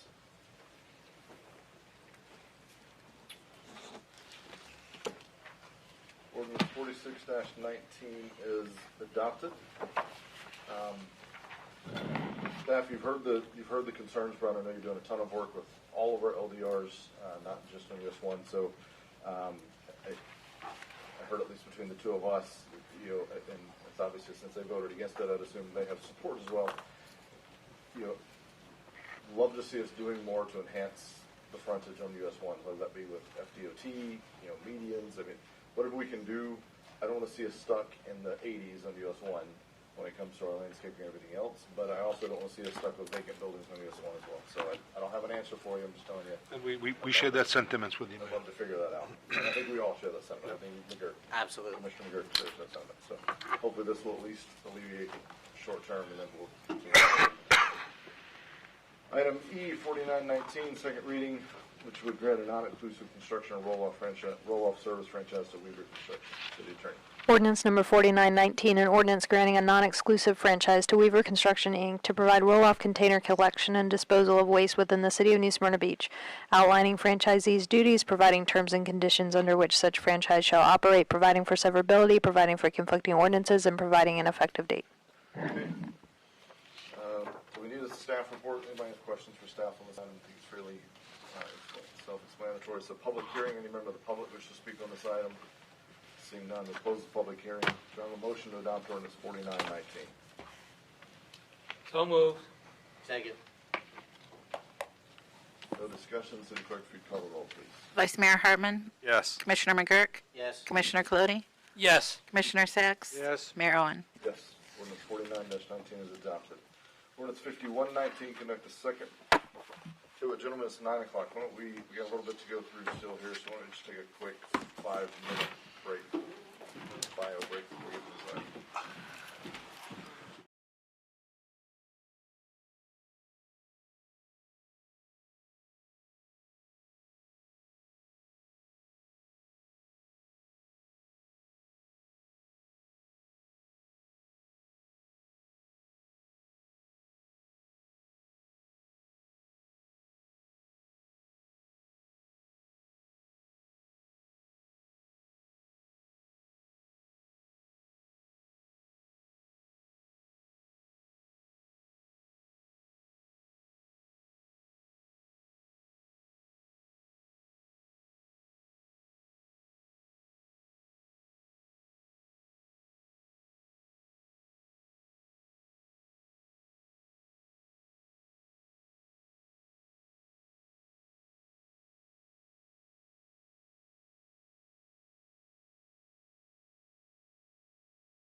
Gentlemen, we'll go ahead and get started with the first part of this. I think Commissioner Floody will hopefully be back by the time we get through reading the ordinance. So ordinance 51-19, second reading, which if adopted will amend section 54-14, sexual offender residence restrictions, exceptions, penalties. City attorney, if you read it by title only. Ordinance number 5119, an ordinance amending the City of New Smyrna Beach Code of Ordinances, amending Chapter 54 offenses to create Section 54-4 sexual offender residency restrictions, exceptions, and penalties, providing for conflicting ordinances, providing for severability, and providing for an effective date. All right, we have a staff report. Mayor and Commissioners, we're here to second reading on the sexual offender residency ordinance update that we have been wanting to do for a while. Really what this boils down to is that we want to do everything that's legally permissible to restrict the access of offenders to potential victims. And when we talk about potential victims, these are some of the most vulnerable in society. We're talking about young children. We work very hard on this ordinance. My staff at the police department, the city attorney's office, consulted with the state attorney's office to come up with something that we knew that would be legally defensible. Lately, there's been a lot of questions about why now. I personally had asked that we put this off until after a recent Supreme Court case had been decided so that I knew exactly where we were. Again, there was a lot of thoughtfulness that went into this proposed ordinance in terms of that it's not as restrictive as some of the other jurisdictions in our immediate area. We specifically understood that to be so restrictive that it eliminated any place to live in New Smyrna was not going to be legally defensible nor workable. So whereas some jurisdictions limited church, we did not. We stuck specifically to schools, parks, places where we could absolutely say that children would be. Earlier tonight, you heard some people speak that, and I want to address a couple of those concerns. First off, the studies that are out there, and there are numerous, are what they are.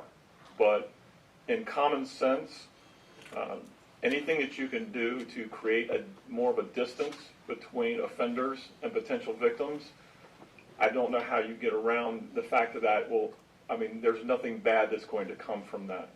The second thing, and I think more importantly, the idea that this proposed ordinance contributes to the homeless problem is ludicrous to me because it specifically exempts those offenders that are currently living in New Smyrna under the current registration restrictions, and the only way it would affect them is if they either reoffend or violate their current restrictions in some way that would incarcerate them for 30 days or more. So the only thing that this will do is prevent those folks that would be considering moving into New Smyrna from living in those areas where our most vulnerable populations are. I brought my staff with me if you have any specific questions, but that pretty much covers it. Thank you, Chief. All right, this is a public hearing. I remind you, if we heard you earlier on this item, those comments stand. Any additional members of the public wish to speak on this item? Sure. You may. It's the same comments as before, so those are still on the record. I'll make this very brief. Pardon me. Thank you. And I want to thank the chief, okay, because that was some information I was not aware of, okay? And as I said before, sir, and ladies, it is not condoning, okay, any criminality or ungodly act or whatever. But there's been for too long this fear-mongering, this fear manipulation, and manipulating around the children. Now, the offenders, they have the lowest recidivism rate, number one, out of all the studies, okay? And I can't dispute those studies. Number two, and as I say, I'll try to make this brief, and thank you for your attention, is that where they reside and keeping them separate, okay, it's not, that has, I don't see where that will avail anything. We don't. okay? Except just kind of like pushing further out, punitive, et cetera, and if one is determined, in all honesty, if one's determined to commit a crime, where they live is going to have no bearing on it whatsoever. They're going to do it, okay? And as I said previously in conclusion, I have children. I have grandchildren. I'm concerned as well for their welfare. But I also think about the community as a whole. And I'm thankful that we are not including the churches, and that from a Christian perspective, that we would try to come together and work together and try to find the appropriate solutions, okay? The cure, not just Band-Aiding it, okay? And that there is, as far as the Supreme Court, with all due respect, there are states right now that are repealing any residency restriction. Recent one, Maryland, okay? And I could go on and give you other statistics. So I would really, really ask that you please give this some serious consideration, and I do respect the chief. I'm not brown-nosing. I respect the chief. Okay, thank you. All right. I do respect them, and I respect law enforcement and what they have to go through. But the one thing I neglected was that I was recently informed, out of 26,000+ residents in New Smyrna Beach, there are only 72 registered offenders, okay?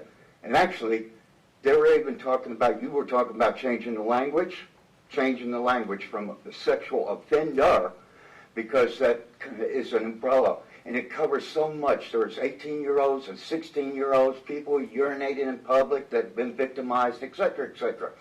It's a registered citizen. So thank you for your time. I hope you would give it serious consideration, because it's really not going to avail anything. It may maybe make it a little more difficult on law enforcement as well. All right. Thank you, sir. We appreciate it. Any other members of the public wish to speak on this item? Seeing none, we'll close the public hearing. Discussion by the commission. Is there a motion to adopt ordinance 51-9? I have a couple questions for Chief. Sure, go ahead. We'll get those out of the way, and then we'll go to the motion. How long are they incarcerated if, like, we rearrest them for open container or something like that? Do you have a... I'm sorry, say that. If a sexual offender gets arrested for having an open container like that, how often are they usually incarcerated? I'm sorry, Mike Delahanty, is sort of age. But it depends on the person. Okay. If they're on probation, it depends on the offense, it depends on several different things of that person. That's ultimately up to the state attorney's office. Okay. But to answer that specifically on open container, if you'll remember that our open container ordinance does not allow for incarceration. Okay. My other concern is a lot of the areas that we've excluded are also county properties. What's the county's restrictions on this? Do you know? This is my expert. Currently, Volusia County abides by Florida state statute, which is the 1,000-foot rule. Okay. So if we've had these boundaries, but it's actually a county property, they can still live there, correct? So this ordinance would apply to people in the city. Okay. So I'm looking at a bubble that has some white and some yellow. So correct me if I'm wrong. Go ahead. So correct me if I'm wrong. City of New Smyrna Beach would not be checking on those county residents. Volusia County would be checking on the county residents. Correct. So if there's somebody in the county, so I think the question is, if the New Smyrna bubble is 2,500 feet and you have a county resident, they're going to be grandfathered in if they're already in there. Right, but can they move into that area? No. So we're exceeding also the county's restriction. So we're exceeding also the county's restrictions. Let me think about that for a second. So we kind of have two different bubbles, don't we? Because my next question is, what happens if they move in there and then we annex them? You know, if they're forced annexed or we annex voluntarily the properties, are they then follow the 2,500 rule versus the 1,000. Have you encountered that where they, An example. go ahead? We, as far as I know, as maybe you can say. No, you're right, go ahead. We can't impose city ordinance on county residents. Right. Right. Okay, they're going to be bound by the 1,000-foot rule. Just as our lovely hotel here on Canal Street, unfortunately, our city ordinance is not going to encompass them because they're in the county. Okay. So to answer your question, we would not be checking on those offenders that are registered at a county address. Right. We would only be checking on the ones within the city limits. Okay. Thank you. I think outside the box. Question for Chief. It's not the bubble. Yes. Yes, Mr. Mayor. Chief, you mentioned some litigation ongoing or pending, and you said that it might be advisable to, you wish or you hoped you could wait or we could wait on that. No, Is sir. that correct? No. What I said was that we were waiting on a recent Supreme Court case that was in front of the U.S. Supreme Court to figure out what they ruled on that, because what we didn't want to do was to create a ordinance restriction that would then immediately be overturned. So we waited until that case was finished, and it finished in June. And then we again consulted with both the state attorney's office and our city attorney's office, and we feel very confident that what we have right now is both reasonable and defendable. And may I ask, if it's just your opinion, if you would share that?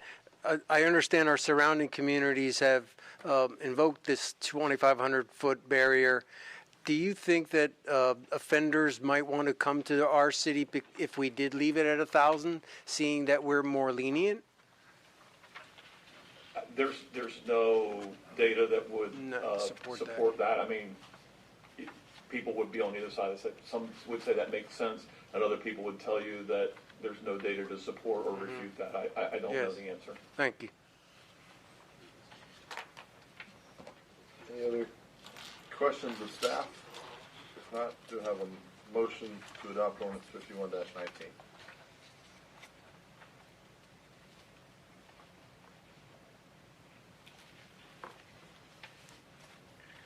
Move to approve. Motion, do I have a second?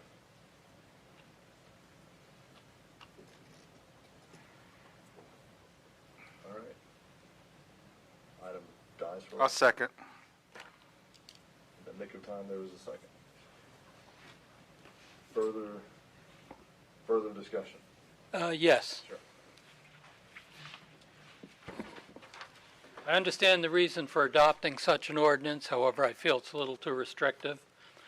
It takes away 70%, approximately 70% of the available places where such a person might live, which leaves about 30%.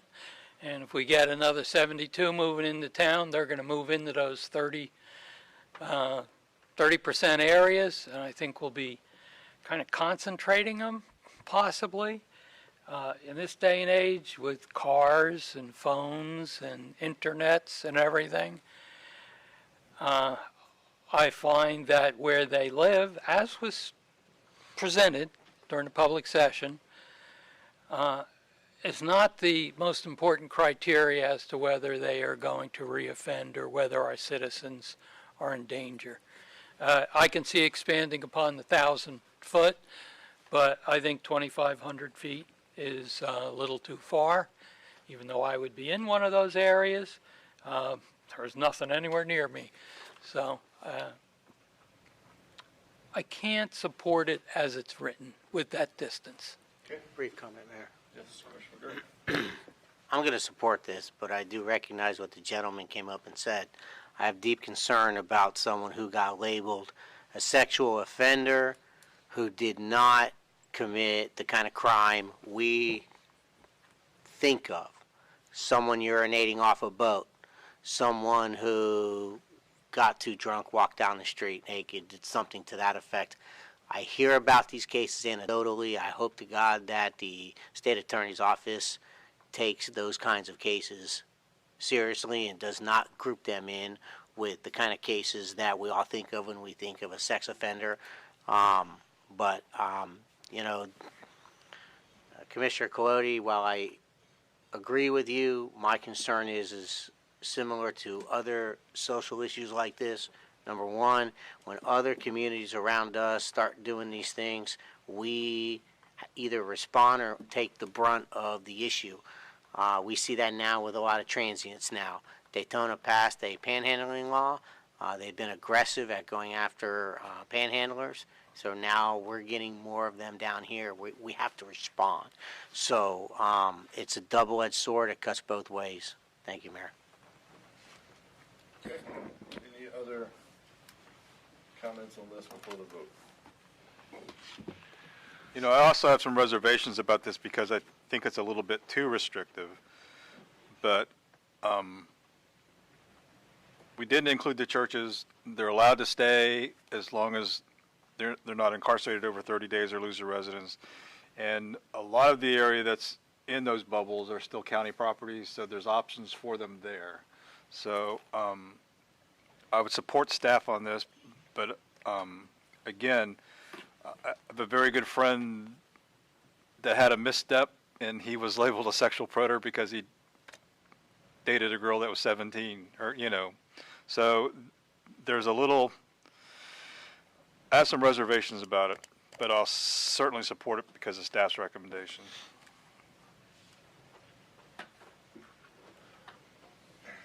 Okay, this is, you know, one of those items, and it's been expressed well, so I won't go into all that, but this is one of those items that certainly, there is no perfect solution to this. I wished we lived in a world where we didn't have to talk about this. I wish we lived in a world where things that were logical and not doesn't make someone a menace to children, such as, you know, public urination off of a boat, or, you know, the Romeo and Juliet type situation. You know, the 18-year-old dating the 17-year-old, which I thought there were now like some exceptions and some rules around that to prohibit them from being labeled as sexual offenders. So, you know, there's a million external factors that I wish we could resolve today. But on this one, I'll just be very candid. I go back and the commission knows I've got small children, and so this one becomes personal to me because this is right up there with the top things that you never want to have to deal with, and that carries a lot of weight for me. And so I think everything we can do to, as the chief said, put that distance. I don't see that it's going to hurt. To Commissioner Hartman's point, to Vice Mayor Hartman's point, you know, this isn't exclusionary to anyone that's already there. There are other housing options, not just in our area, but others. Although we are the 15th out of 16 cities to adopt this, and I can tell you someone from that 16th city that hasn't yet adopted this has told me that they're hoping to follow in our footsteps shortly. So we will round out the county with a nice 16 in all. So my common sense says to support this. I hope as a society that we can help with the treatment that these folks need, that we can help amend some of the, who gets classed into this and why, but we can't solve all that sitting right here on this dais. But what I can do is try to put a little distance between the most vulnerable in our population and some in that group of 70. We always hear about the urinating off the boat, but some in that 70 mess with kids. And putting a little distance between them and that population, some of which live in my household, I have to support. We had a motion and a second. City Clerk, if you'd call the roll, please. Commissioner McGurk? Yes. Commissioner Colodi? No. Commissioner Sacks? Yes. Vice Mayor Hartman? Yes. Mayor Owen? Yes. Ordinance 51-19 is adopted. Thank you, Chief. Yes, Howard. All right. 9. Item A was pulled, remember? So we will start with item B. These are first readings. Gentlemen, we're going to go very quickly on these. If you have something to chime in on, jump in. Keep those comments brief. The idea is these are all first readings, so we're just giving staff direction. Most of these are just some pretty standard things. So City Attorney, if you would, ordinance 57-19. Ordinance 5719, an ordinance annexing into the City of New Smyrna Beach .34 plus or minus acres of property located on the south side of Davis Drive between Bolton Road and Corbin Park Road, addressed as 2270 Davis Drive, providing for redefining boundaries of the city, designating the property within Commission Zone 4, providing for public hearing, providing for required filings, providing for conflicting ordinances, providing for severability, and providing an effective date. Okay, the second reading and public hearing will be held at the regular commission meeting scheduled for September 10th, 2019. Ordinance 58-19, City Attorney. Ordinance 5819, an ordinance of the City of New Smyrna Beach amending the comprehensive plan, changing the future land use designation of .34 plus or minus acres of land located on the south side of Davis Drive between Bolton Road and Corbin Park Road, addressed as 2270 Davis Drive, from county urban low intensity to city low density residential, providing for amendment of the associated comprehensive plan maps to show the area incorporated into the city, providing for public hearing, providing for conflicting ordinances, and providing an effective date. Okay, second reading and public hearing will be at the regular commission meeting scheduled for September 10th, 2019. Ordinance 59-19, City Attorney. Ordinance number 5919, an ordinance of the City of New Smyrna Beach rezoning .34 plus or minus acres of property located on the south side of Davis Drive between Bolton Road and Corbin Park Road, addressed as 2270 Davis Drive, from County R4 Urban Single Family Residential to City R2 Single Family Residential, providing for conflicting ordinances, providing for severability, and providing an effective date. All right, the second reading and quasi-judicial public hearing will be held at the regular city meeting September 10th, 2019.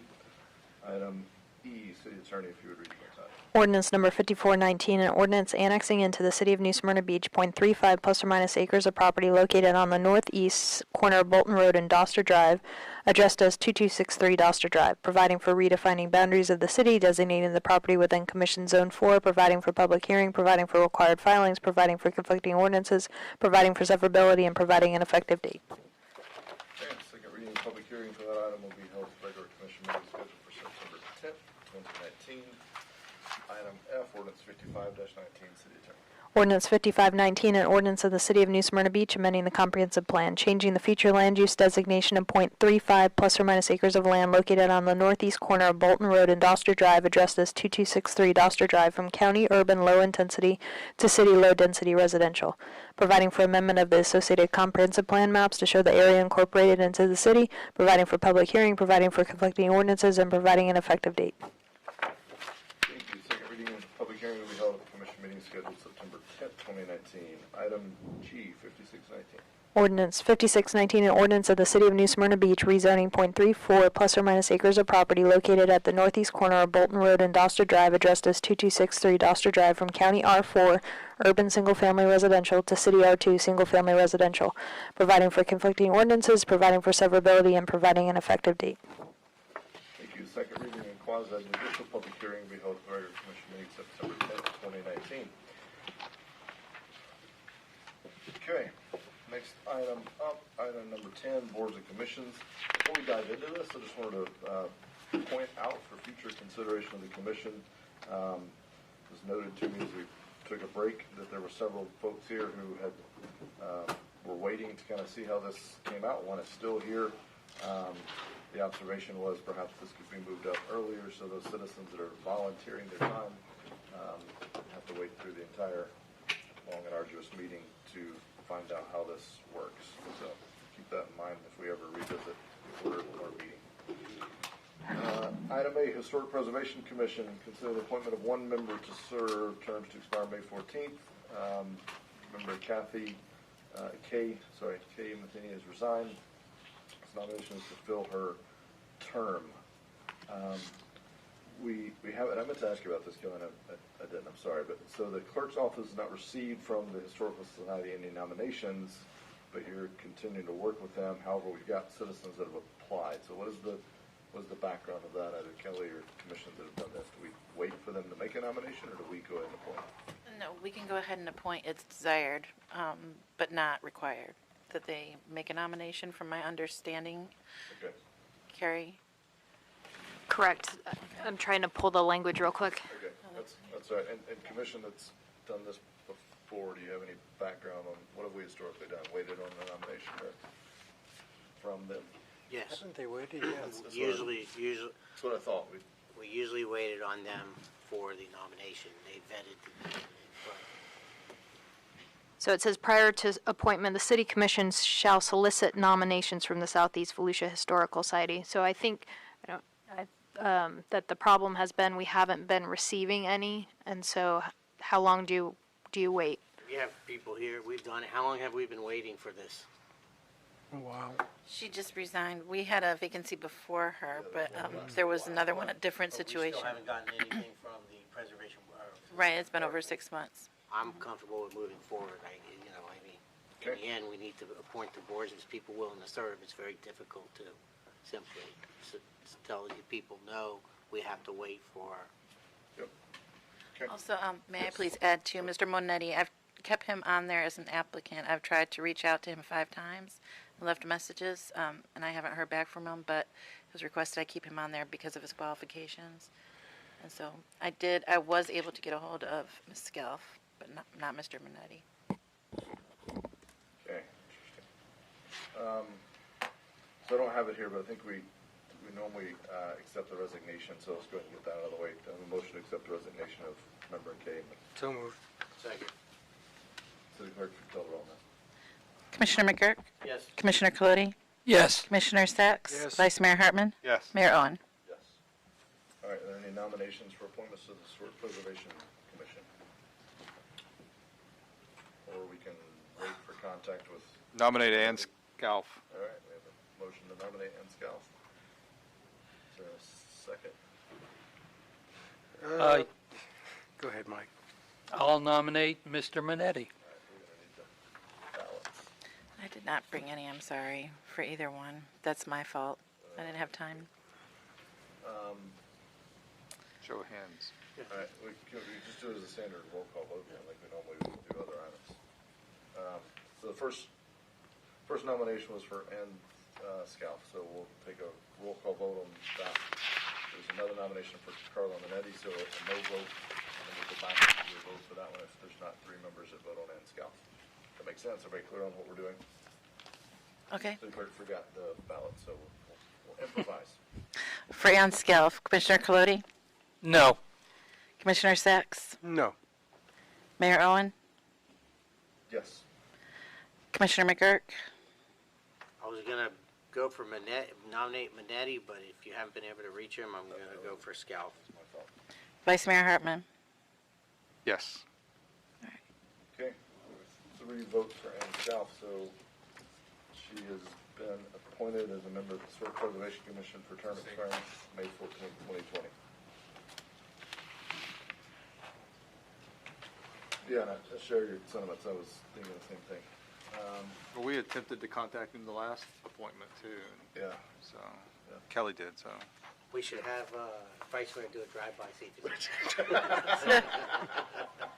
Putting some miles on. Underrated line right there. That was good. That's good.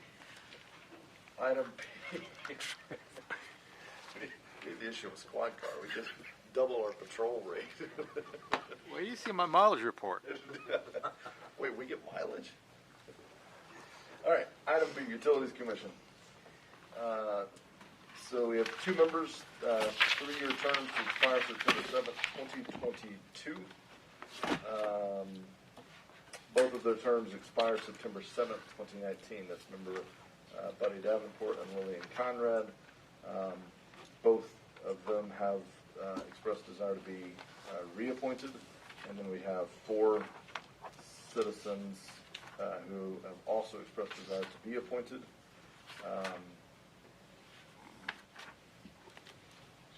Yeah, nothing else to add there. So to have nominations on this item. I make you want a nomination or a motion? I guess we're going to a motion, yeah. I'll make a motion to reappoint both James Buddy Davenport and Lillian Conrad. Second. Okay, so what we'll do is we'll take a vote on that, and if that fails, then we'll accept other nominations. Okay. Is that fair with the commission? All right. Commissioner Colodi? Yes. Commissioner Sacks? Yes. Mayor Owen? Yes. Commissioner McGurk? Yes. And Vice Mayor Hartman? Yes. Okay. James Davenport, Will, and Conrad have been reappointed as members of the Utilities Commission. Terms expiring September 7th, 2022.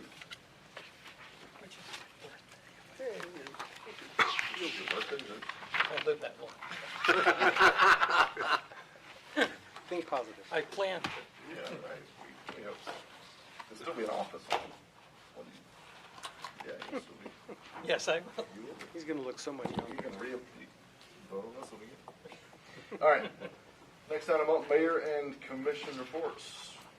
Begin with Commissioner Colodi.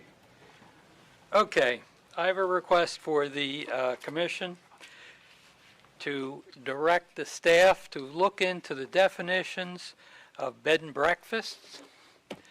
There is considerable feeling in my district that there are certain individuals out there who were not in the short-term residential zone, who were called to the carpet on it, and are using the bed and breakfast as a way around our regulations.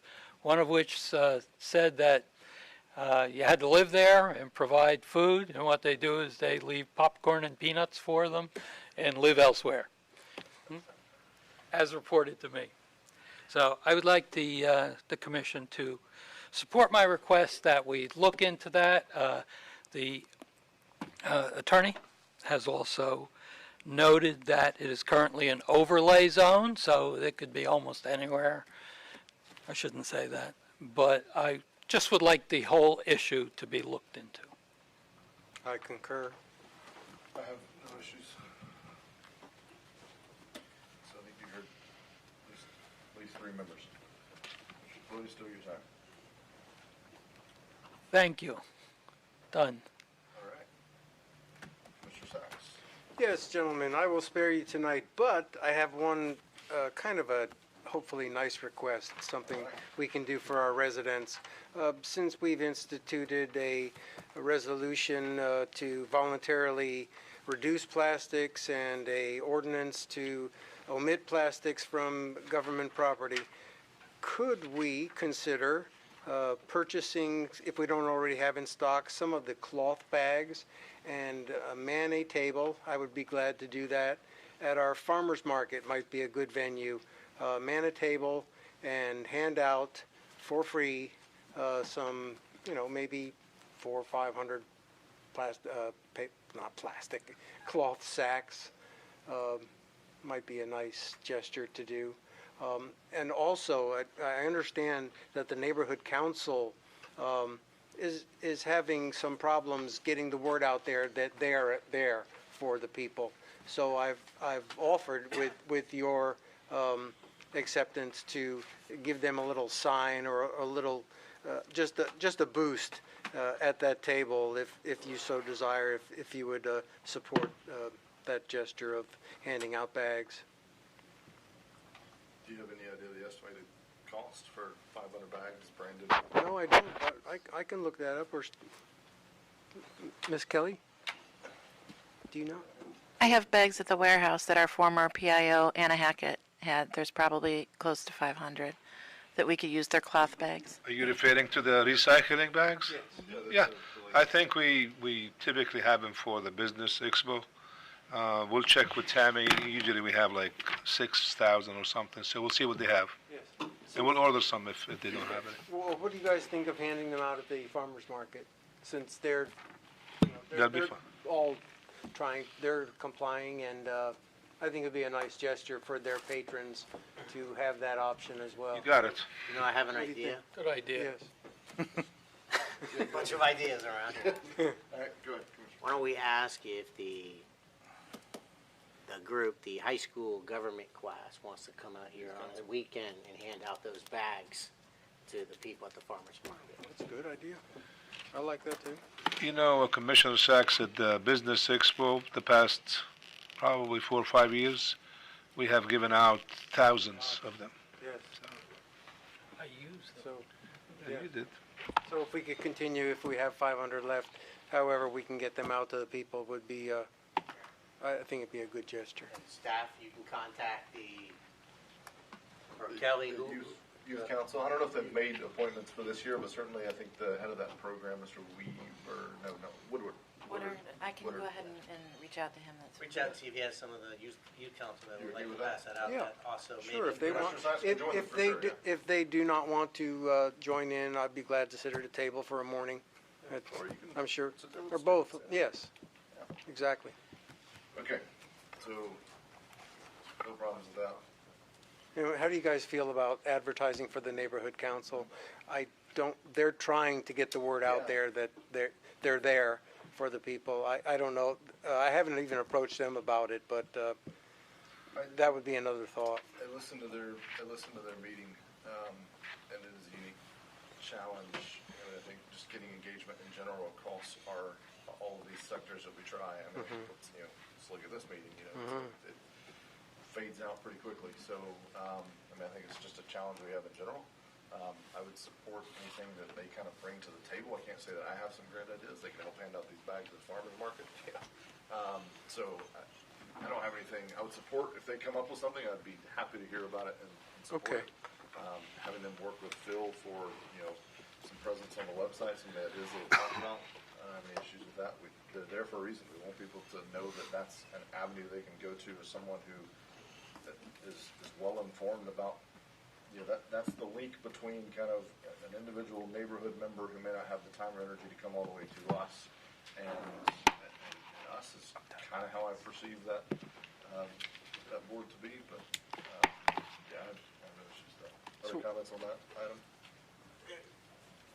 I generally agree with what you said, Mayor. I maybe add that we need to be careful how we do that because all the boards are like that. I want to be cautious about taking dollars and then advertising for. I think we need to advertise for all boards, getting the word out that we need people to volunteer for boards and people. I wouldn't want to necessarily single it out to simply one board. Yeah, and I wasn't. Nothing they threw out was thinking dollars and cents. It was all just. It's based on the website or. Oh, okay. I was under the maybe I misunderstood Commissioner Sachs. I thought you wanted to advertise out in the community somehow. That would require some kind of unique set of, money advertising type dollars. How about this, Jason? Well thought. We don't need to spend more money. We'll talk to Phil, talk to the neighborhood council, see how they feel about that. About just putting a board, a sign with their contact information so that the people know that they're there. I've gone to a lot of their meetings and they would love to have more viewership. So just a thought. Yeah. The main thought is the bags. Yeah, but having them engaged. I think how we engage with our advisory boards and how they re-engage with us, I'll tell you, I haven't had a ton of feedback from those boards. Obviously we get with P&Z, we get notified of how they voted. I make an effort to go back and listen to. I can't attend all of them, but I go back and listen to most of the meetings. I listened to the last neighborhood council. They had a lively discussion about this. It was some good discussion, and so I support it. I would like to see more of these. The issues that we're talking about. I'd love to. To me, that's a good sounding board, for lack of a better term, for some of these issues. I've come to the EDAB on several occasions to say, hey, here's a topic that's coming to the commission. I want your input before it does so. So maybe that's another way they can become a little more visible. To be very clear, though, they're not a quasi commission. It's our job to make those decisions, but I'm certainly open to the input from those citizens who are more engaged than the average citizen and have a unique perspective. So, all right. Still your time. Thanks. I yield my time. All right. I have no other comments other than, let's keep an eye on this storm. It looks like it's taking a similar path as Matthew did. Hopefully that long-term projection is wrong and it won't come in close to us. But if it does, I have confidence. We're getting pretty experienced with this hurricane stuff now. The irony is my son said to me the other day, Dad, we haven't had any hurricanes this year. And I laughed because I realized over the last 5 years, between him being 5 and 10 years old, he's been through 3 or 4 hurricanes. So for him, it's a normal event. So it was pretty ironic to listen to this, and it's amazing to look at the projection of this thing. Bring him to the AOC. Yeah, come up to the, it might just come right up the coast like Matthew did. So good luck to our residents. Be prepared. Pay attention to what's going on out there, and we're getting to be seasoned veterans at this. Thank you, Mayor. That's it. Vice Mayor.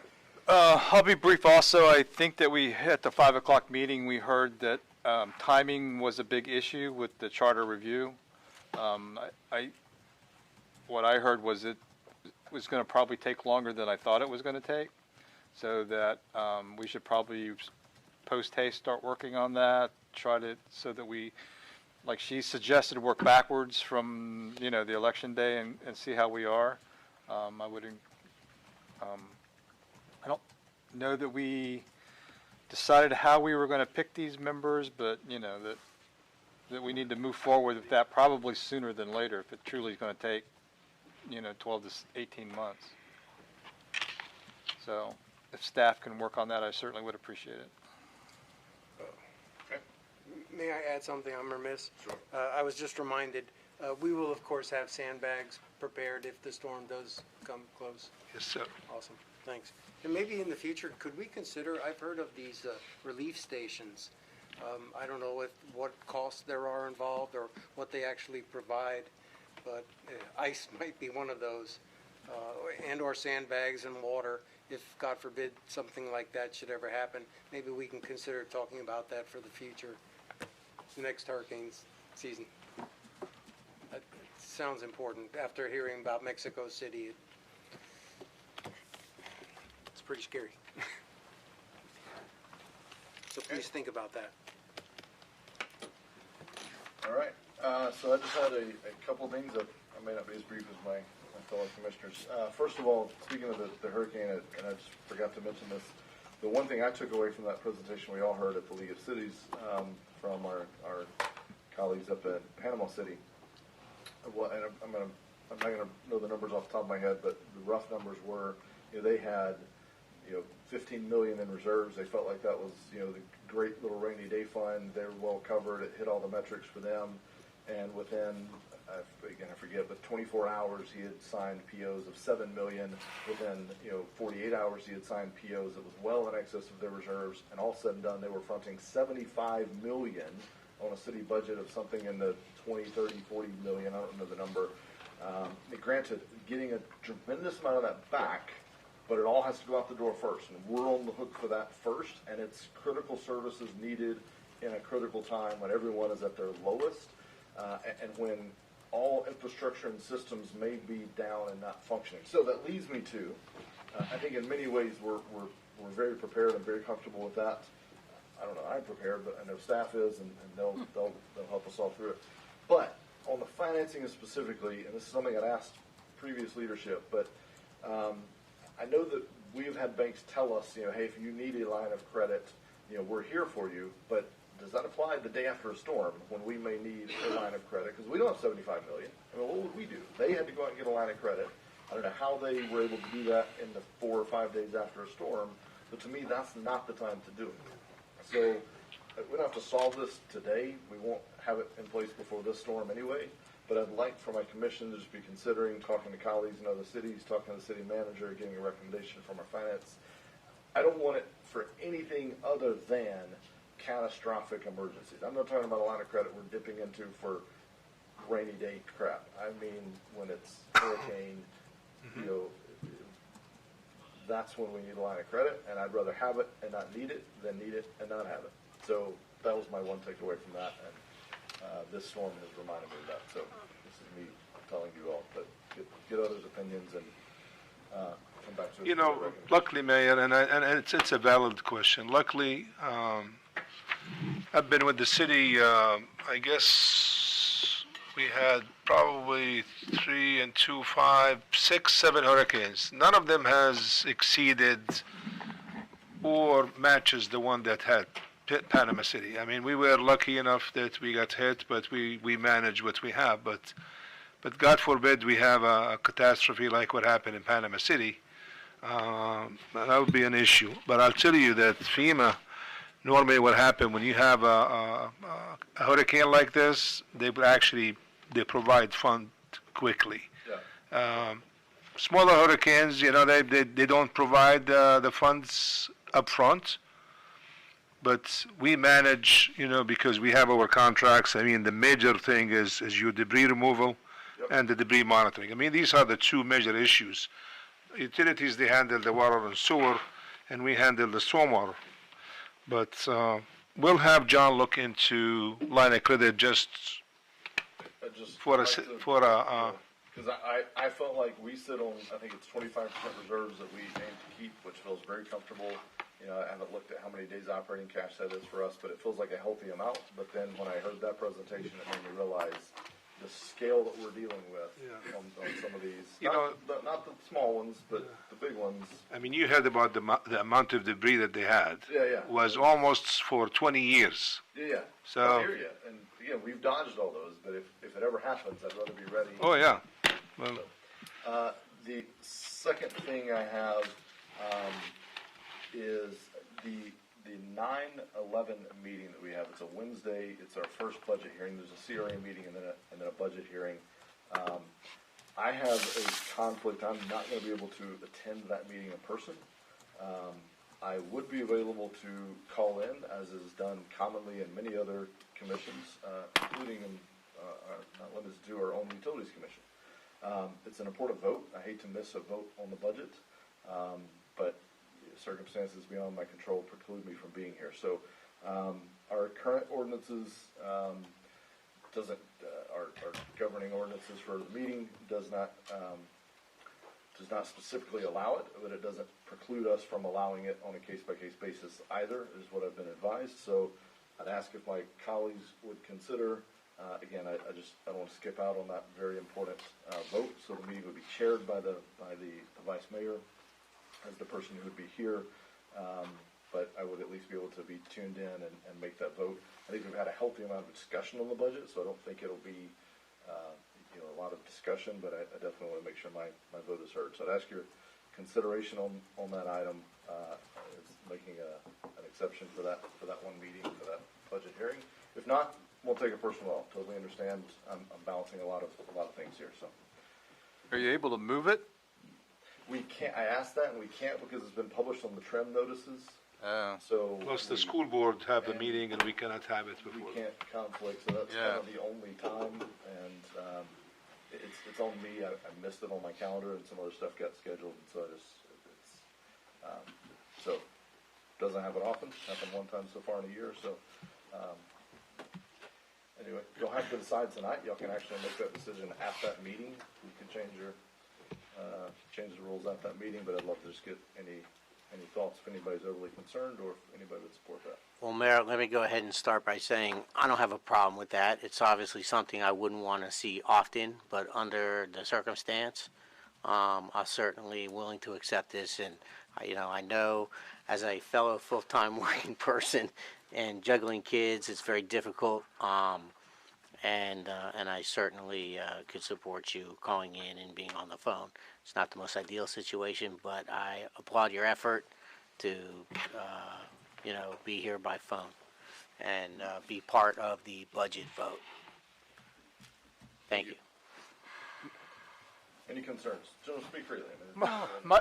My only concern is that we're not setting a precedent as long as we restrict it to the elected officials.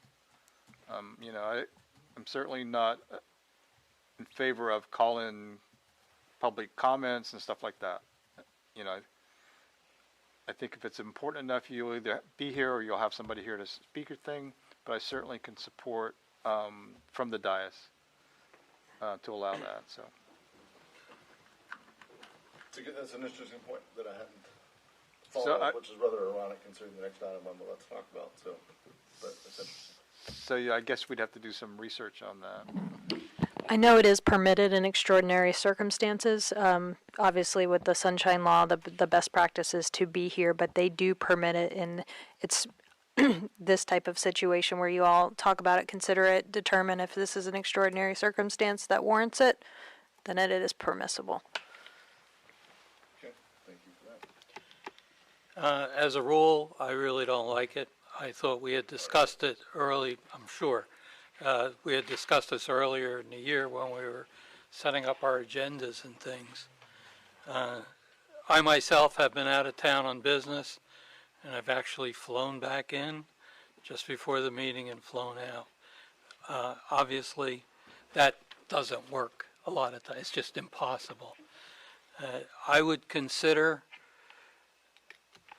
your request, it's a serious request, because I would hate to miss. I make a point of scheduling my whole life to be here, but I don't work all the time now.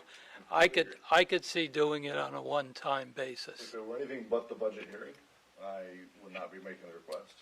And and I can assure you, I have made numerous accommodations. I have flown back in from meetings. I've flown out at 12 p.m. after meetings. I've Correct. driven back from Tampa for meetings and driven back the next morning for the meeting. Like that. Right. I have also, this is an absolute top priority for me.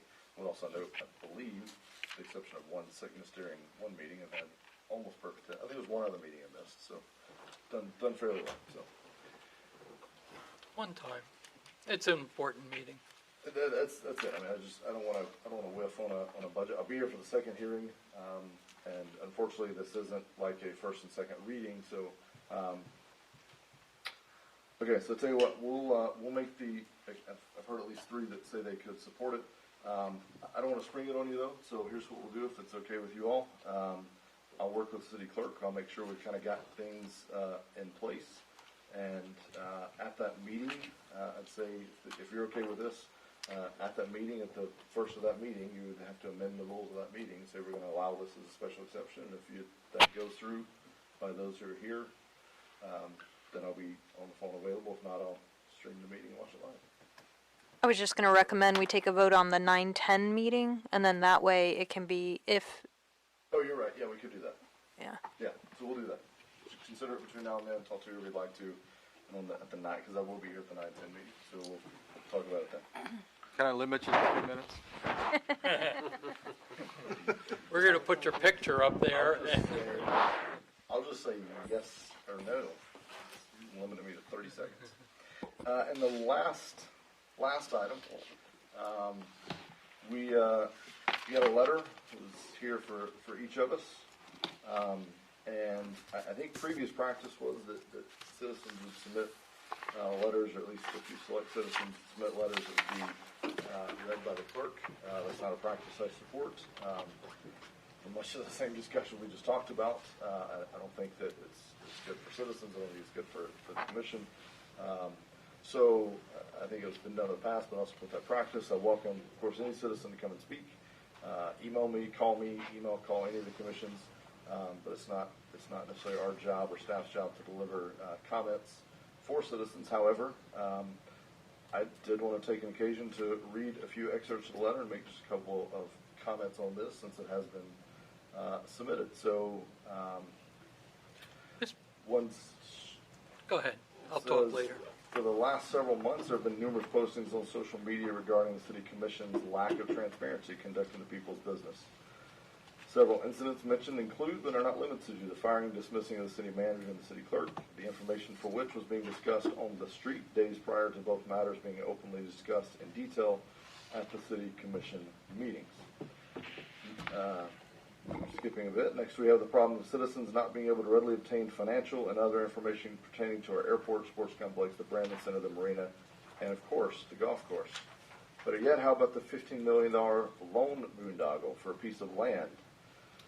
I bet a bunch of people will be lining their pockets with our money on that deal. If the tree huggers want it so badly, then let them buy it, as the working people in the city can't afford it. But you folks don't care, as you are pushing for yet another tax increase. Open access to actual information and reports on all these issues is all but impossible to obtain. Transparency was discussed, I'm paraphrasing briefly, transparency was widely discussed during the last election, demanding to have a more open and responsive commission. Sadly, these promises have not come to be, which really should not have come as a surprise. By the way, if the elected, so it says the time has come to establish a code of ethics for the city of New Smyrna Beach and to be overseen by an ethics committee.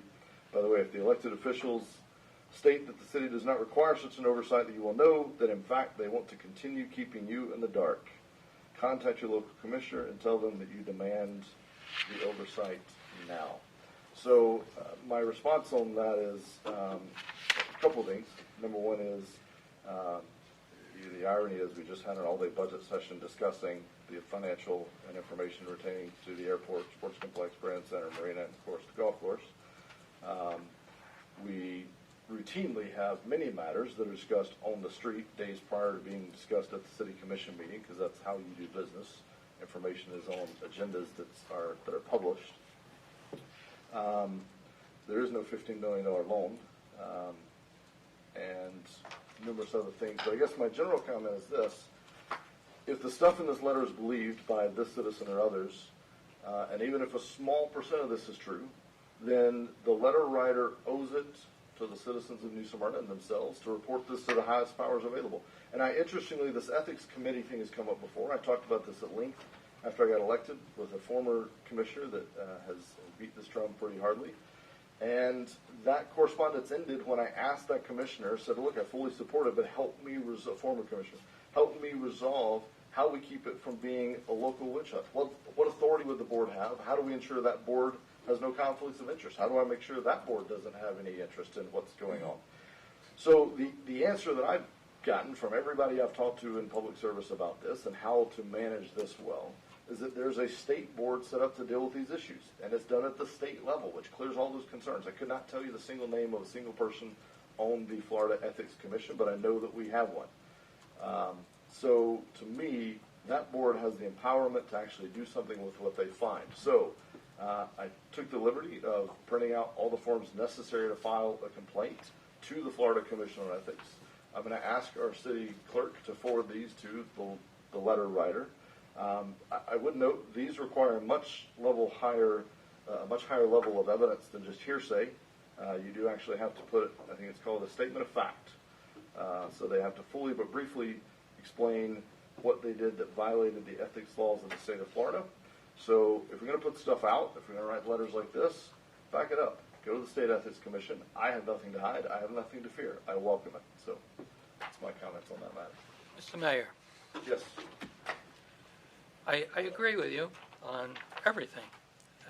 I further have to say that the State Board of Ethics has been used by our citizens against officials that have been appointed here, and they got their full review, and the matter was settled. We don't need a separate board to do that. It is not that hard to file a complaint. In spite of what the form says, it's not that hard. Second of all, I don't want anything to appear in front of me that doesn't have a name as to where it came from. Is this letter, is this now part of our official record? It's presented at the meeting, wasn't talked about. We don't know who it came from. This is going to be included in our, well, I guess it's going to be included in our minutes now for this meeting. But I just don't want to see it. Let people say what they want out there in whatever social media, personal contact. They can say it. If they want to call me up and tell me, they can do that. Or they can appear at the podium like this room full of people did, and they can express that. They can take credit for an unnamed document that's here. You talk about transparency. Where's the transparency in that? Where's it come from?